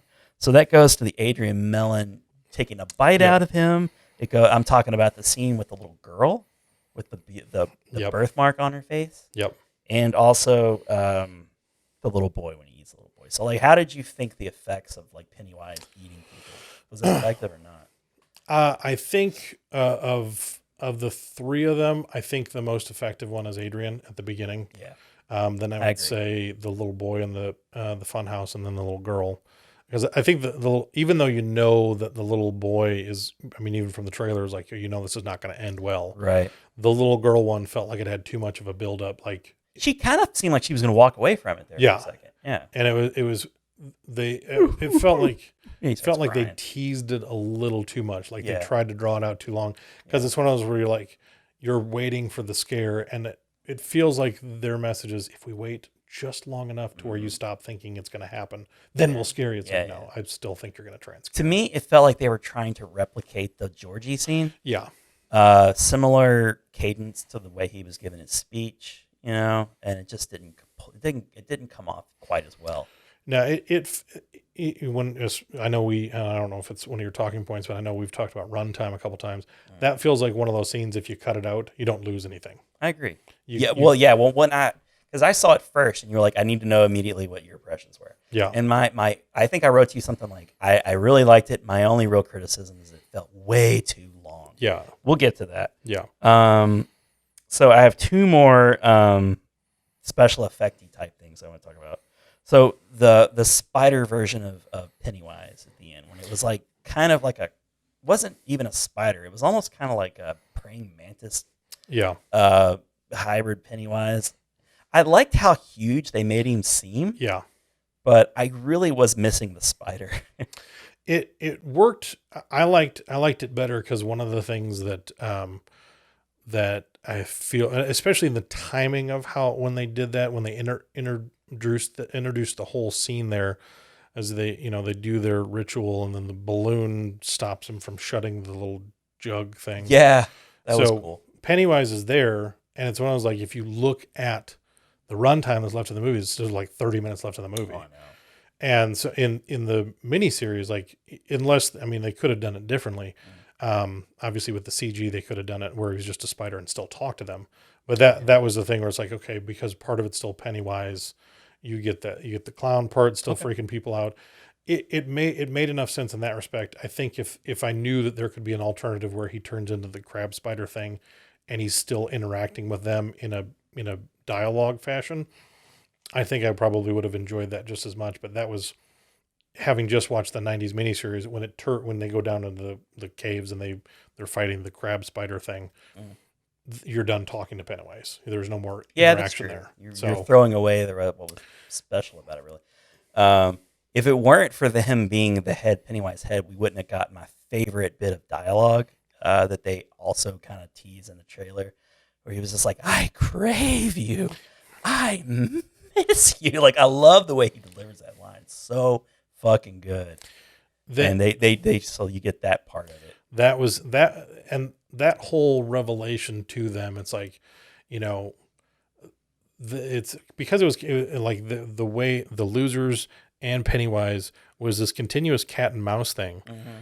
And what I like about that is they would trade roles at times. I was like, most of the time Pennywise was the cat and they were the mice, and he was chasing after them. Right. But there were times when when Eddie's confronting the leper, that he's in control. He's winning out.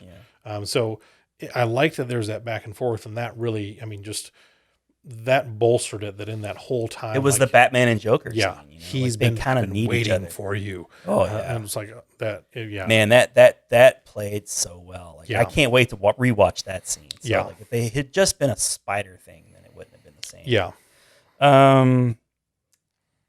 Flat face Pennywise, baby hands Pennywise, like that whole thing. Talk about how you thought the ending went down. And then how did you like the effects of him being kind of like reduced? My only beef with it was they had a concrete plan that they went in with. Here, we got to do this ritual We all had to go on our quest to find these, everything tied into that. You know, all those individual scenes where they're going to find their item. That whole, 45 minutes of screen time feeds into this ritual. A whole movie's worth of stuff, basically. And then you do the ritual and you've done it and you're about to win. And then Mike didn't put the lid on all the way. And I was like, okay. So then it's just going to all right, let's wing it. Let's wing it from here, guys. Yeah. But I liked that they went back to something they'd already established, that they didn't just make something up. It's just like, wait. Remember what you said, that, he has to, all living creatures have to occupy the space. So they had that plan where they're like, oh, well, we'll make him go back up the tube. Then he'll have to be small enough to kill him. I'm like, oh, no, so they're on plan C by the time they're finally trying, but they're like, all right, we're just going to stand up to him. Yeah. And I like it as the message overall, because it's kind of like, all right, the whole thing is overcoming fear with love, overcoming fear with unity, with, confronting a bully who, will shrink in the face of confrontation. And a lot of the story is just bullying in the town. There's a lot of bullying going on. And that's, bullying is like one of those kind of triggery things. But I mean, bullying has been huge forever. Yeah. It's not like it's this new thing. No, it's been around for a while. Millions of years, like Pennywise. Yeah. But, and so as far as the effects of him kind of flat-faced against the rock. And the one thing I really did enjoy was, in the book, they enter in the spider from within, and then they take its heart, in from inside the spider. And this, Mike gets to kind of go down, reach in, and Pennywise is kind of last ditch defense. Yeah. But then when he pulls the heart out, and he's got these little pathetic hands, I kind of like that. There was something really just kind of poetic about that whole scene. It was most of it I didn't care for, to be honest with you. But that little look that he gives, and he kind of pathetically I need that. he played it out to the very last moment, to where, because as I was sitting there, I was like, oh, they Thanos'd him. I was like, oh, look at that. He just kind of. Yeah, it's true. It's true. But it was a poignant scene. I liked, you just come off the whole Eddie triumph thing, and that, quickly fell apart. And so they're like, all right, we got to come up with something else. And they, I liked your idea of runtime trimming, where they could have really reduced the plan B and plan C stuff. Yeah. It led to some interesting scenes, with the whole three doors, scary, not so scary, and the Pomeranian and all that. That was a great joke that I thought paid off really well. Yeah. But I thought the Pomeranian monster thing looked very reminiscent of something from Pee-wee's Big Adventure, Large Marge kind of. It was odd looking effect. That whole scene to me, because I liked, because they're he's like, no, he's just screwing with us. Right. Go with the very scary door. But it's Eddie and Richie, you You open it up and it's Betty Ripsom's legs come running out at you. And I was like, no, he's not. He's not messing with us. He's not messing with us. And then they open it as the Pomeranian. Yeah. And I loved it as just that initial sight gag. It was when I was like, again, if I'd have trimmed something, I would have trimmed it changing into a giant monster. Yeah. Just because it was like, I think this works better as just a one-off joke. No, it's just a Pomeranian. Right. I was like, no, it's going to get you too. Pennywise is messing with us. Yeah. But a lot of that scene, those scenes, Ben's back in the treehouse, and the dirt's coming in. Bev with the bathroom stall where she's bullied by the girls.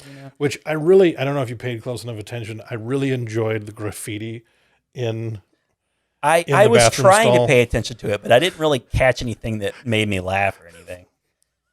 There's one, so it was I looked, I was like, was that a penis? And then it was like, yep, that was a penis. Okay. There was a penis in there. Well, it's a high school bathroom. I was like, stall, right? Even the girls are drawing penises. I loved that. I was like, this is just great. It's a bathroom stall. I was aware of all the graffiti, but I and there were things written, but nothing. I was like, is there some kind of thing that I should be paying attention to? I didn't see anything. I missed the penis. I'll look for the penis. Just look for the penis on the next viewing. Everybody look for the penis. Look for the penis. If you didn't heed our warning and you just wanted to you just wanted to spoil. Is it worth seeing? Yes, it's absolutely worth seeing. Oh, absolutely. The other thing I wanted to talk about as far as special effects go, it's the last one. Apparently, they marveled a little bit of this. When they were in so the kids have grown a bit, but they use, from what I read, they used some CG to make the kids look younger. Okay. And I didn't notice at all. But there were certain people that I was reading tweets that were like, it's like people were like almost like it was Henry Cavill mustache level bad.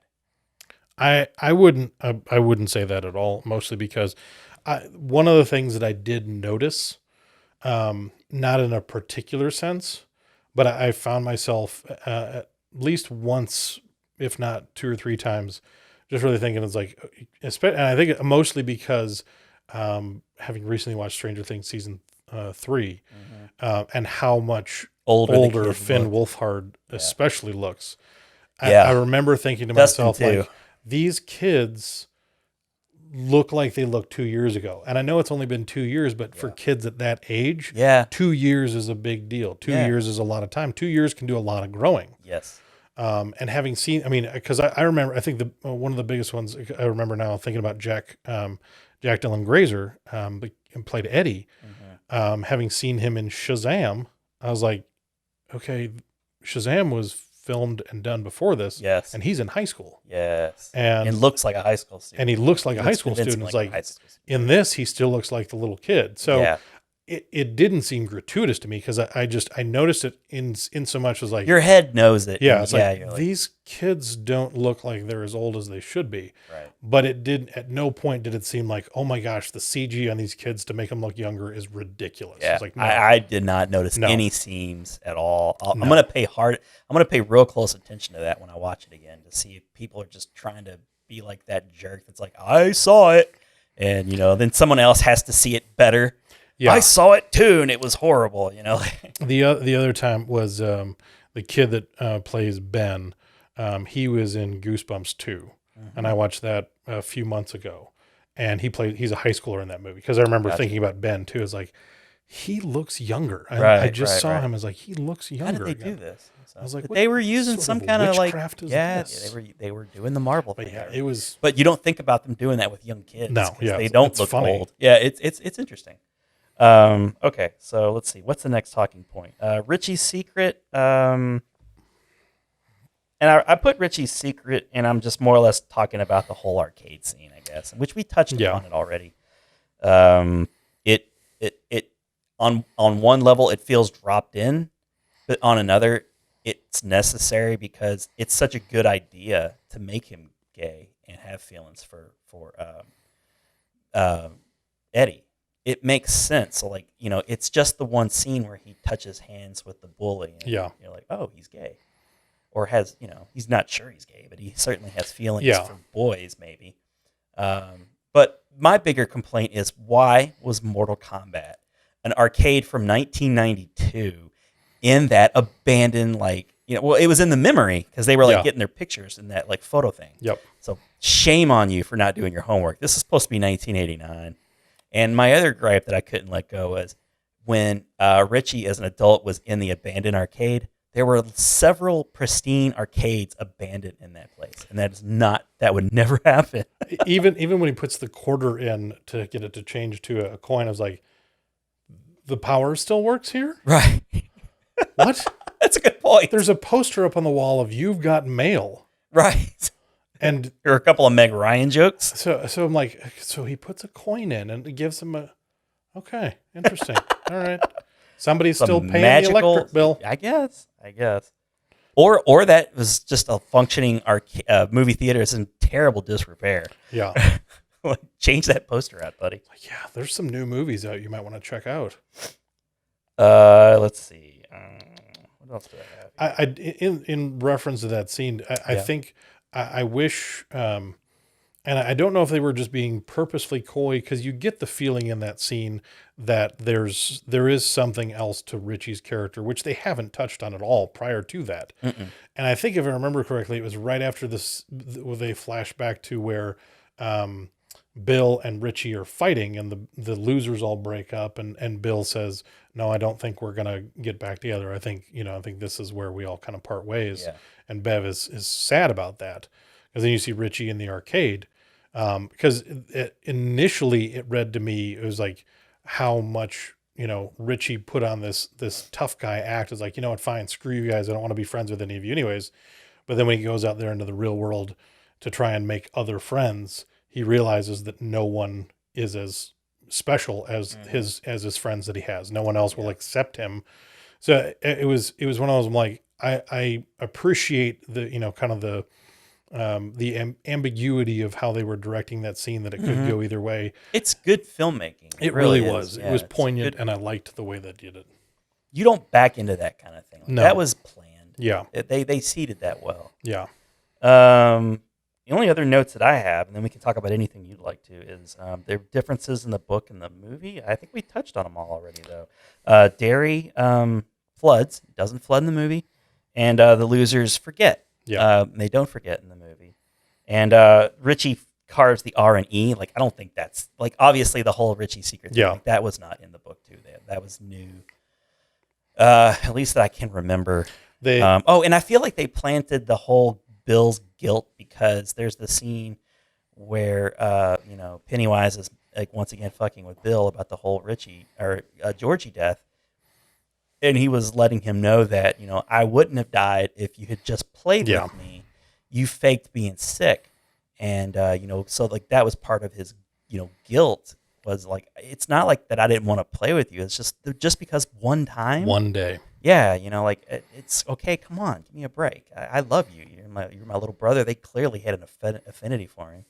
So I don't necessarily remember that being an issue, like, in the book. Like, I could be wrong, but I don't know if that. I feel like that was kind of made up for the movie too. Well, because having not read the book, I read the Wikipedia page for the book, so I read through the plot of it. But I know from what that said, as far as, like, the third act goes, for Bill, the story there was that Audra, his actor wife, she comes after him, right? That's right. Yeah. Well, that's true. Yeah, she comes after him, and so does the abusive husband. Yeah, because Tom, Bev's husband, he's the one that that brings Audra to Derry, I think, from what I read on the Wikipedia page. So true, and I'm glad you're bringing this up to me, because I totally forgot. Yeah, she sees Pennywise, like, his true form with the deadlights or whatever. Yeah. And she goes comatose. She goes comatose, right? And he kind of, it almost, like, gets him to go back, because, like, he loves his wife very much, and the very end, he brings her back by he gives her a ride on Silver, and she actually comes back, and, like, I love that in the book. I thought that was, like, one of my favorite parts of the book, because, like, you're like, this is a Stephen King, it's not gonna work. Yeah. The ending's going to suck. The ending's going to suck. But yeah, she comes back to life, and, like, she's only in it for the briefest of moments. Like, she's covered in blood, and she's, like, acting out some of the scenes he's written. And I was wondering about that. And that's why going into it with just that knowledge was like, okay, Bill's whole story arc throughout it, and especially in the third act, if you're not going to have Audra there, it has to be something completely different, because that's what kind of bolsters him at the end. And so to change that, because I liked, I think it worked. Yeah, it was fine. But even in the scene where they replayed that whole basement thing where he's down in the water, and instead of from the first one where Pennywise was using Georgie as a puppet, trying to talk to Bill, he realized he was the one using Georgie's death as, he's got his arm up his back, and he's making Georgie speak, and it's this revelation of his own guilt. And when Jaden Lieberher, the younger version of him, comes over to try and he's going to kill him, and he's got the sheep gun from Mike's farm or whatever, and he's going to. It's very poignant in that scene, because he loses the power to take that out on Bill. Bill frees himself from that guilt. Right. And it was a powerful scene. It was a good scene. To do it differently, they found a good way of doing that. But it was like Bill's whole third act had to be completely different, because they didn't go the way of the book. I'd also like to say that the actor that played young Bill really redeemed himself in the scene where he's young, and he goes back to the scene of the sewer drain, and he's like, "Why didn't you take me?" And he's, like, breaking down. He's, like, pounding the ground, and like, I thought that was, that could have been real cheesy by a child actor. Yeah, but I thought that was really good. He did. I really felt nail pain that. there, So and then he, of course, whispers out, like, "Because you weren't there." Yeah. And it was that further, that twisting of the knife, that guilt that he bore for so many years. So many years. And I thought that was a really great scene with Jaden. That's all the notes that I took. What is there anything that I didn't mention that you'd like to talk about? I think we hit it pretty. I mean, it's overall. I thought it was a really great film. Oh, I enjoyed the hell out of it. It's one of those. I'm on the same boat. I need to go see it again. Yeah, I'm gonna see it again, just like I saw with the first one. Yeah. I had to rewatch the first one, and I think we saw it the second time around. I think you're right. Maybe we'll do that again. Maybe we should. Yeah. I was like, I want to watch it again because like I want to make sure that I didn't really just enjoy it because I was so happy that it didn't suck. Yeah.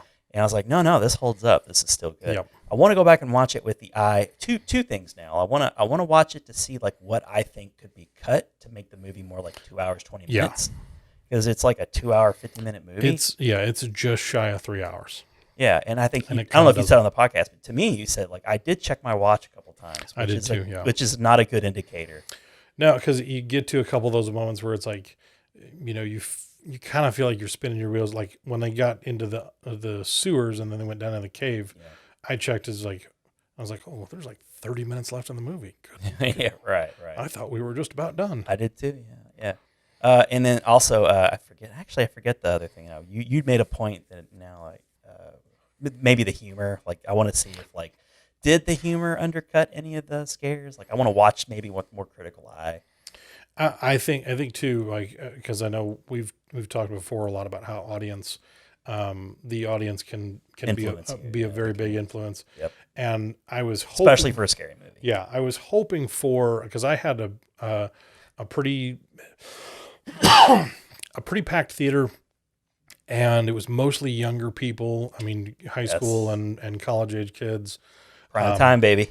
And there was very little response. There were pockets of, where I could tell people were, jump scares got people here and there, but there was not kind of a collective response outside of a handful of times where it felt like everybody was laughing at the jokes.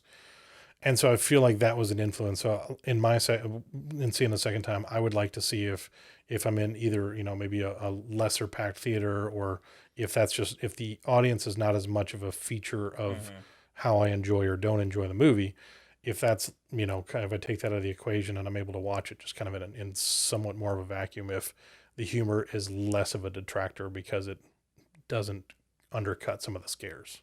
Yeah. My crowd, the audience with me, they just watched it. I feel like they just took it in. There weren't a lot of like gasps where the jump scares were, and there was a little bit of laughing for the humor, but not much. But it was an older crowd. It was a work night.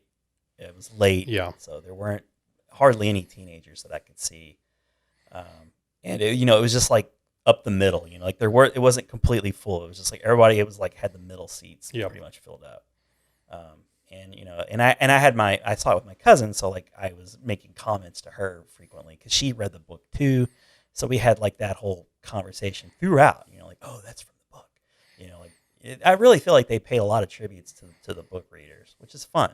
It felt like the second one, having not read the book, it felt like the second one had more notes, having looked at the Wikipedia page, had more notes that were nods to the book than the first one. Yeah, I think so. They were really creative with the first one, and I loved it. Like I feel like the things that were important from the book, they nailed, and the creative liberties they took because of it being a different time and era were all, paid off well. So I really dug it. I think I liked the first one better. I think I would probably be in that same boat. Right. And I think it's mainly because I feel like Alexander Skarsgård got better opportunities to be scary. And I just enjoyed the kid actors so much. Yeah. And I enjoyed the adult actors as well, but the kid actors were just so good. There's a whole different process when you're watching the movie with the kids, because there's, in joining forces with them, I feel like there's a vulnerability that you have to open yourself up to. Yeah. When the grownups are fighting them, it's when I was like, okay, yeah, if I was in a cave with a giant spider clown thing and it was trying to kill me, I probably wouldn't be cool and calm and collected. No, probably not. But it's when I was like, okay, the smell of shit would be in the air. I would have ventured to say gray water. But it's when there's that intrinsic part of being an adult where you're like, okay, I'm a grown up. I'm not, even if I am scared, I'm not supposed to let people know that I'm scared. Exactly. So it's like there's a part of like holding it. The adults are holding it together better. At least a little bit. Yeah. A little bit. Right. There's not as much of that vulnerability. It's like, because I'm the same way. It's like I feel like Pennywise shone brighter in the first one just because of his opportunities. Yeah. To be there and be intimidating to the kids. Right. Cool. But, very strong. Like I look forward to watching these back to back when they come out on video. I think it'll make for an excellent double feature, a long double feature. Yes. But I think 5 hours. The other point I was going to make too, and I think I might have tweeted it out, was I feel like they should have probably. I don't dislike that they put a lot in the movie, that it's long. I would be sadder if they I knew that there were. Yeah, I would be sadder if it was too short, and if I knew that they cut a bunch of stuff and no longer had access to it. What I would, in a perfect world, I think for theater showings, they maybe trimmed it some, but then released the ultimate director's cut for home video usage. That would have been good. And then you would have gotten this 3-hour long cut or whatever that you got in theaters, and you would have gotten all the things you needed in the theater viewing, and then you could always have that extra for when you're at home and you can just watch it in pieces or whatever. I know. There was one other thing, and it's from the book. Okay. The turtle. Oh, thank you. Yeah, the ritual of Chud. They used Native Americans as surrogates for the space turtle. Yes. In the Macroverse. Space turtle. Which I'm actually okay with. I know people are like, oh, I wanted to see the space turtle, and they had a ceramic turtle or something on that one teacher's desk. Yeah, I think that was intended to be sort of like that. We know you want the turtle, but it kind of doesn't make sense, They had the Lego turtle in the first one that they Bill did. drops. They absolutely did. So it's right? they make some allusions to the turtle, but it's we can't. It actually makes a lot more sense to use the Native American rituals, and I really like how Mike drugged Bill, and they had that kind of freaky, trippy scene. Yeah. Trippy scene. It kind of reminded me of Scarecrow from Batman Begins. I dug that, and I was like, "Did you drug me? It's just a little root. It's just a little root, man. It's just a fraction of the stuff that I drank. It's not even that. Come on, man. Man up." That's a situation where I really honestly feel like it was an addition by subtraction. They did a good thing by changing it. So a lot of smart moves from the writers. This is one, and this is kind of outside of the movie. It's more book lore, I think. But because I was going back and when I was doing some of my digging around, when Pennywise first introduces himself in the book, he introduces himself as Mr. Bob Gray, aka Pennywise the Dancing Clown. Oh, yeah. Because what about Bob Hader going, "I'm Pennywise, and I do a little dance like down in the clubhouse." I did love when Bill Hader was doing an impression of Eddie's mom, and he did his Jabba. Oh, that was yes. fantastic. Oh, he was just great. He does a great job of it, and so that was just so good. He really shined. But yeah, introducing his. But yeah, because in Dreamcatcher, which is another Stephen King, the evil shit weasel alien, which is what he's a shit weasel alien. Yeah, Mr. Gray, because Duddits calls him Mr. Gay. But he's Mr. Gray. I did a little Googling. I didn't do too much, but I thought it was interesting that when Pennywise is first introduced, apparently in the book, as Mr. Gray, Mr. Bob Gray, and then there's another evil alien that shows up in Dreamcatcher as Mr. Gray. I was like, I wonder if there's some connection. Evil aliens. Yeah. Well, that's Stephen King, man. He always has this little string. He likes to weave a web. Yeah. And I like that. I dig that. I think that's what makes Castle Rock so intriguing to the show, because he does sort of have these little universes, way before there was other cinematic universes. There was a Stephen Kingiverse where he would kind of mix his characters. Sheriff Pangborn and because I love Needful Things. It's probably one of my favorite Stephen King ones. So I dig that. But I think we covered it pretty well. I think we did a good justice. Hopefully I don't think of something later and be like, God damn it, why didn't I talk about this scene? But I followed my notes. Yeah, I'm good. It was a great movie, and it had a solid ending. It wasn't a shitty ending. I also like the scene where Richie is kind of looking for strength, and he passes by he remembers the stand. What do you call it? The synagogue? Bar mitzvah. They're doing the bar mitzvah in the synagogue, and he gives the little speech or whatever, and Richie stands up and claps. And then like you see him like current day when he's in there by himself, and he's like, "Thanks for showing up, man." Yeah. Like, I really thought that was good because they did have they did have a good relationship in the first movie. You know? I was curious because in the 90s miniseries, when Richie first shows up, it's Richie and Stan show up, and they kind of have this back and forth. Yeah. They had a similar kind of thing. That's why I was curious. Like, okay, was his thing with Stan? Or, because it was when I was that, especially with that scene, I was like, okay, you know, is it that you miss Stan? Because Stan just it's true. It wasn't until like the very end when you see the E. Yeah. Know? So like, okay. Well played. Yeah. But I did enjoy that scene too. Like, yeah, Bill Hader. I wouldn't say he deserves an Oscar or anything. I feel like that's kind of silly. That's a bit of a stretch. It's a bit of a stretch because I know like people are like, oh, it's an Oscar moment. I'm like, he had some. He's a standout with a lot of solid actors. Yes, and, it showed his range significantly. But you know, great movie, solid movie. I'm gonna buy it and watch it many times over. And yeah. I will be curious, like what other shit they cut out. Like, you know, will there be some things from the book that wasn't mentioned? Will there be an interrogation scene? Because that was kind of cool from the book. When the whole murder of what's his face? Henry Bowers? Adrian. Yeah. His lover or whatever, like they're interrogating, and he's claiming to have seen Pennywise, and like they kind of influenced him into not mentioning. Yeah, like let's keep that quiet. Yeah, so like I feel like maybe there could be some kind of scene because he doesn't, you know, that guy doesn't die. No, you know, he just sees the balloons and it's over. So like, I could see something like that showing up in like supplemental, you know, DVD extras or whatever.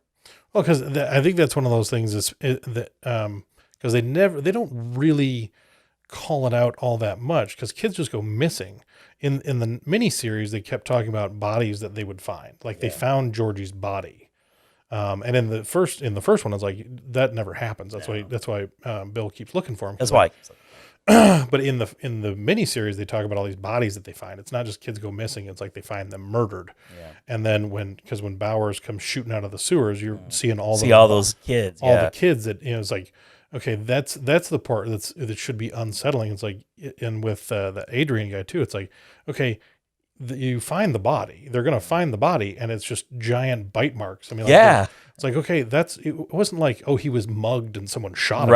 Right. There's teeth marks of something that we don't have on file. I mean, I guess you could always explain away. It's like, well, there's bears around here, I suppose. It's like probably not. We're not on the lookout for a bear. Yeah, this seems like a bit more than a bear there, Sheriff. All right, man. Well, that was our whole episode. That was fun. Tribute to it. It, you know, I mean, what can you say about it? One of the greatest scary movie characters. I kind of wish. I don't think they'll continue it further, even though it's going to make a boatload of money, and it would be tempting. I wish that it would, but yeah. Yeah, and well, part of me wishes, but the other part of me is like, this is good. This is solid. It's good. I don't want to be greedy. Yeah. Because so many good franchises have just gotten greedy over the years. Just like, oh, they should have stopped at Aliens. Yes. Or like, oh, they should have stopped at Judgment Day. Like, why? Because none of it worked. None of it was We should have just had the one Halloween movie. Just one was fine. One was fine, but we did eventually get a worthy, you know. We got it, yeah. Years later. But yeah, we didn't need all those like 9 or 10 other ones. Nope. All right, well, thanks for sticking with us. Go see it, Chapter 2. It's awesome. We loved it. And Mitch did too. Yep. Ham.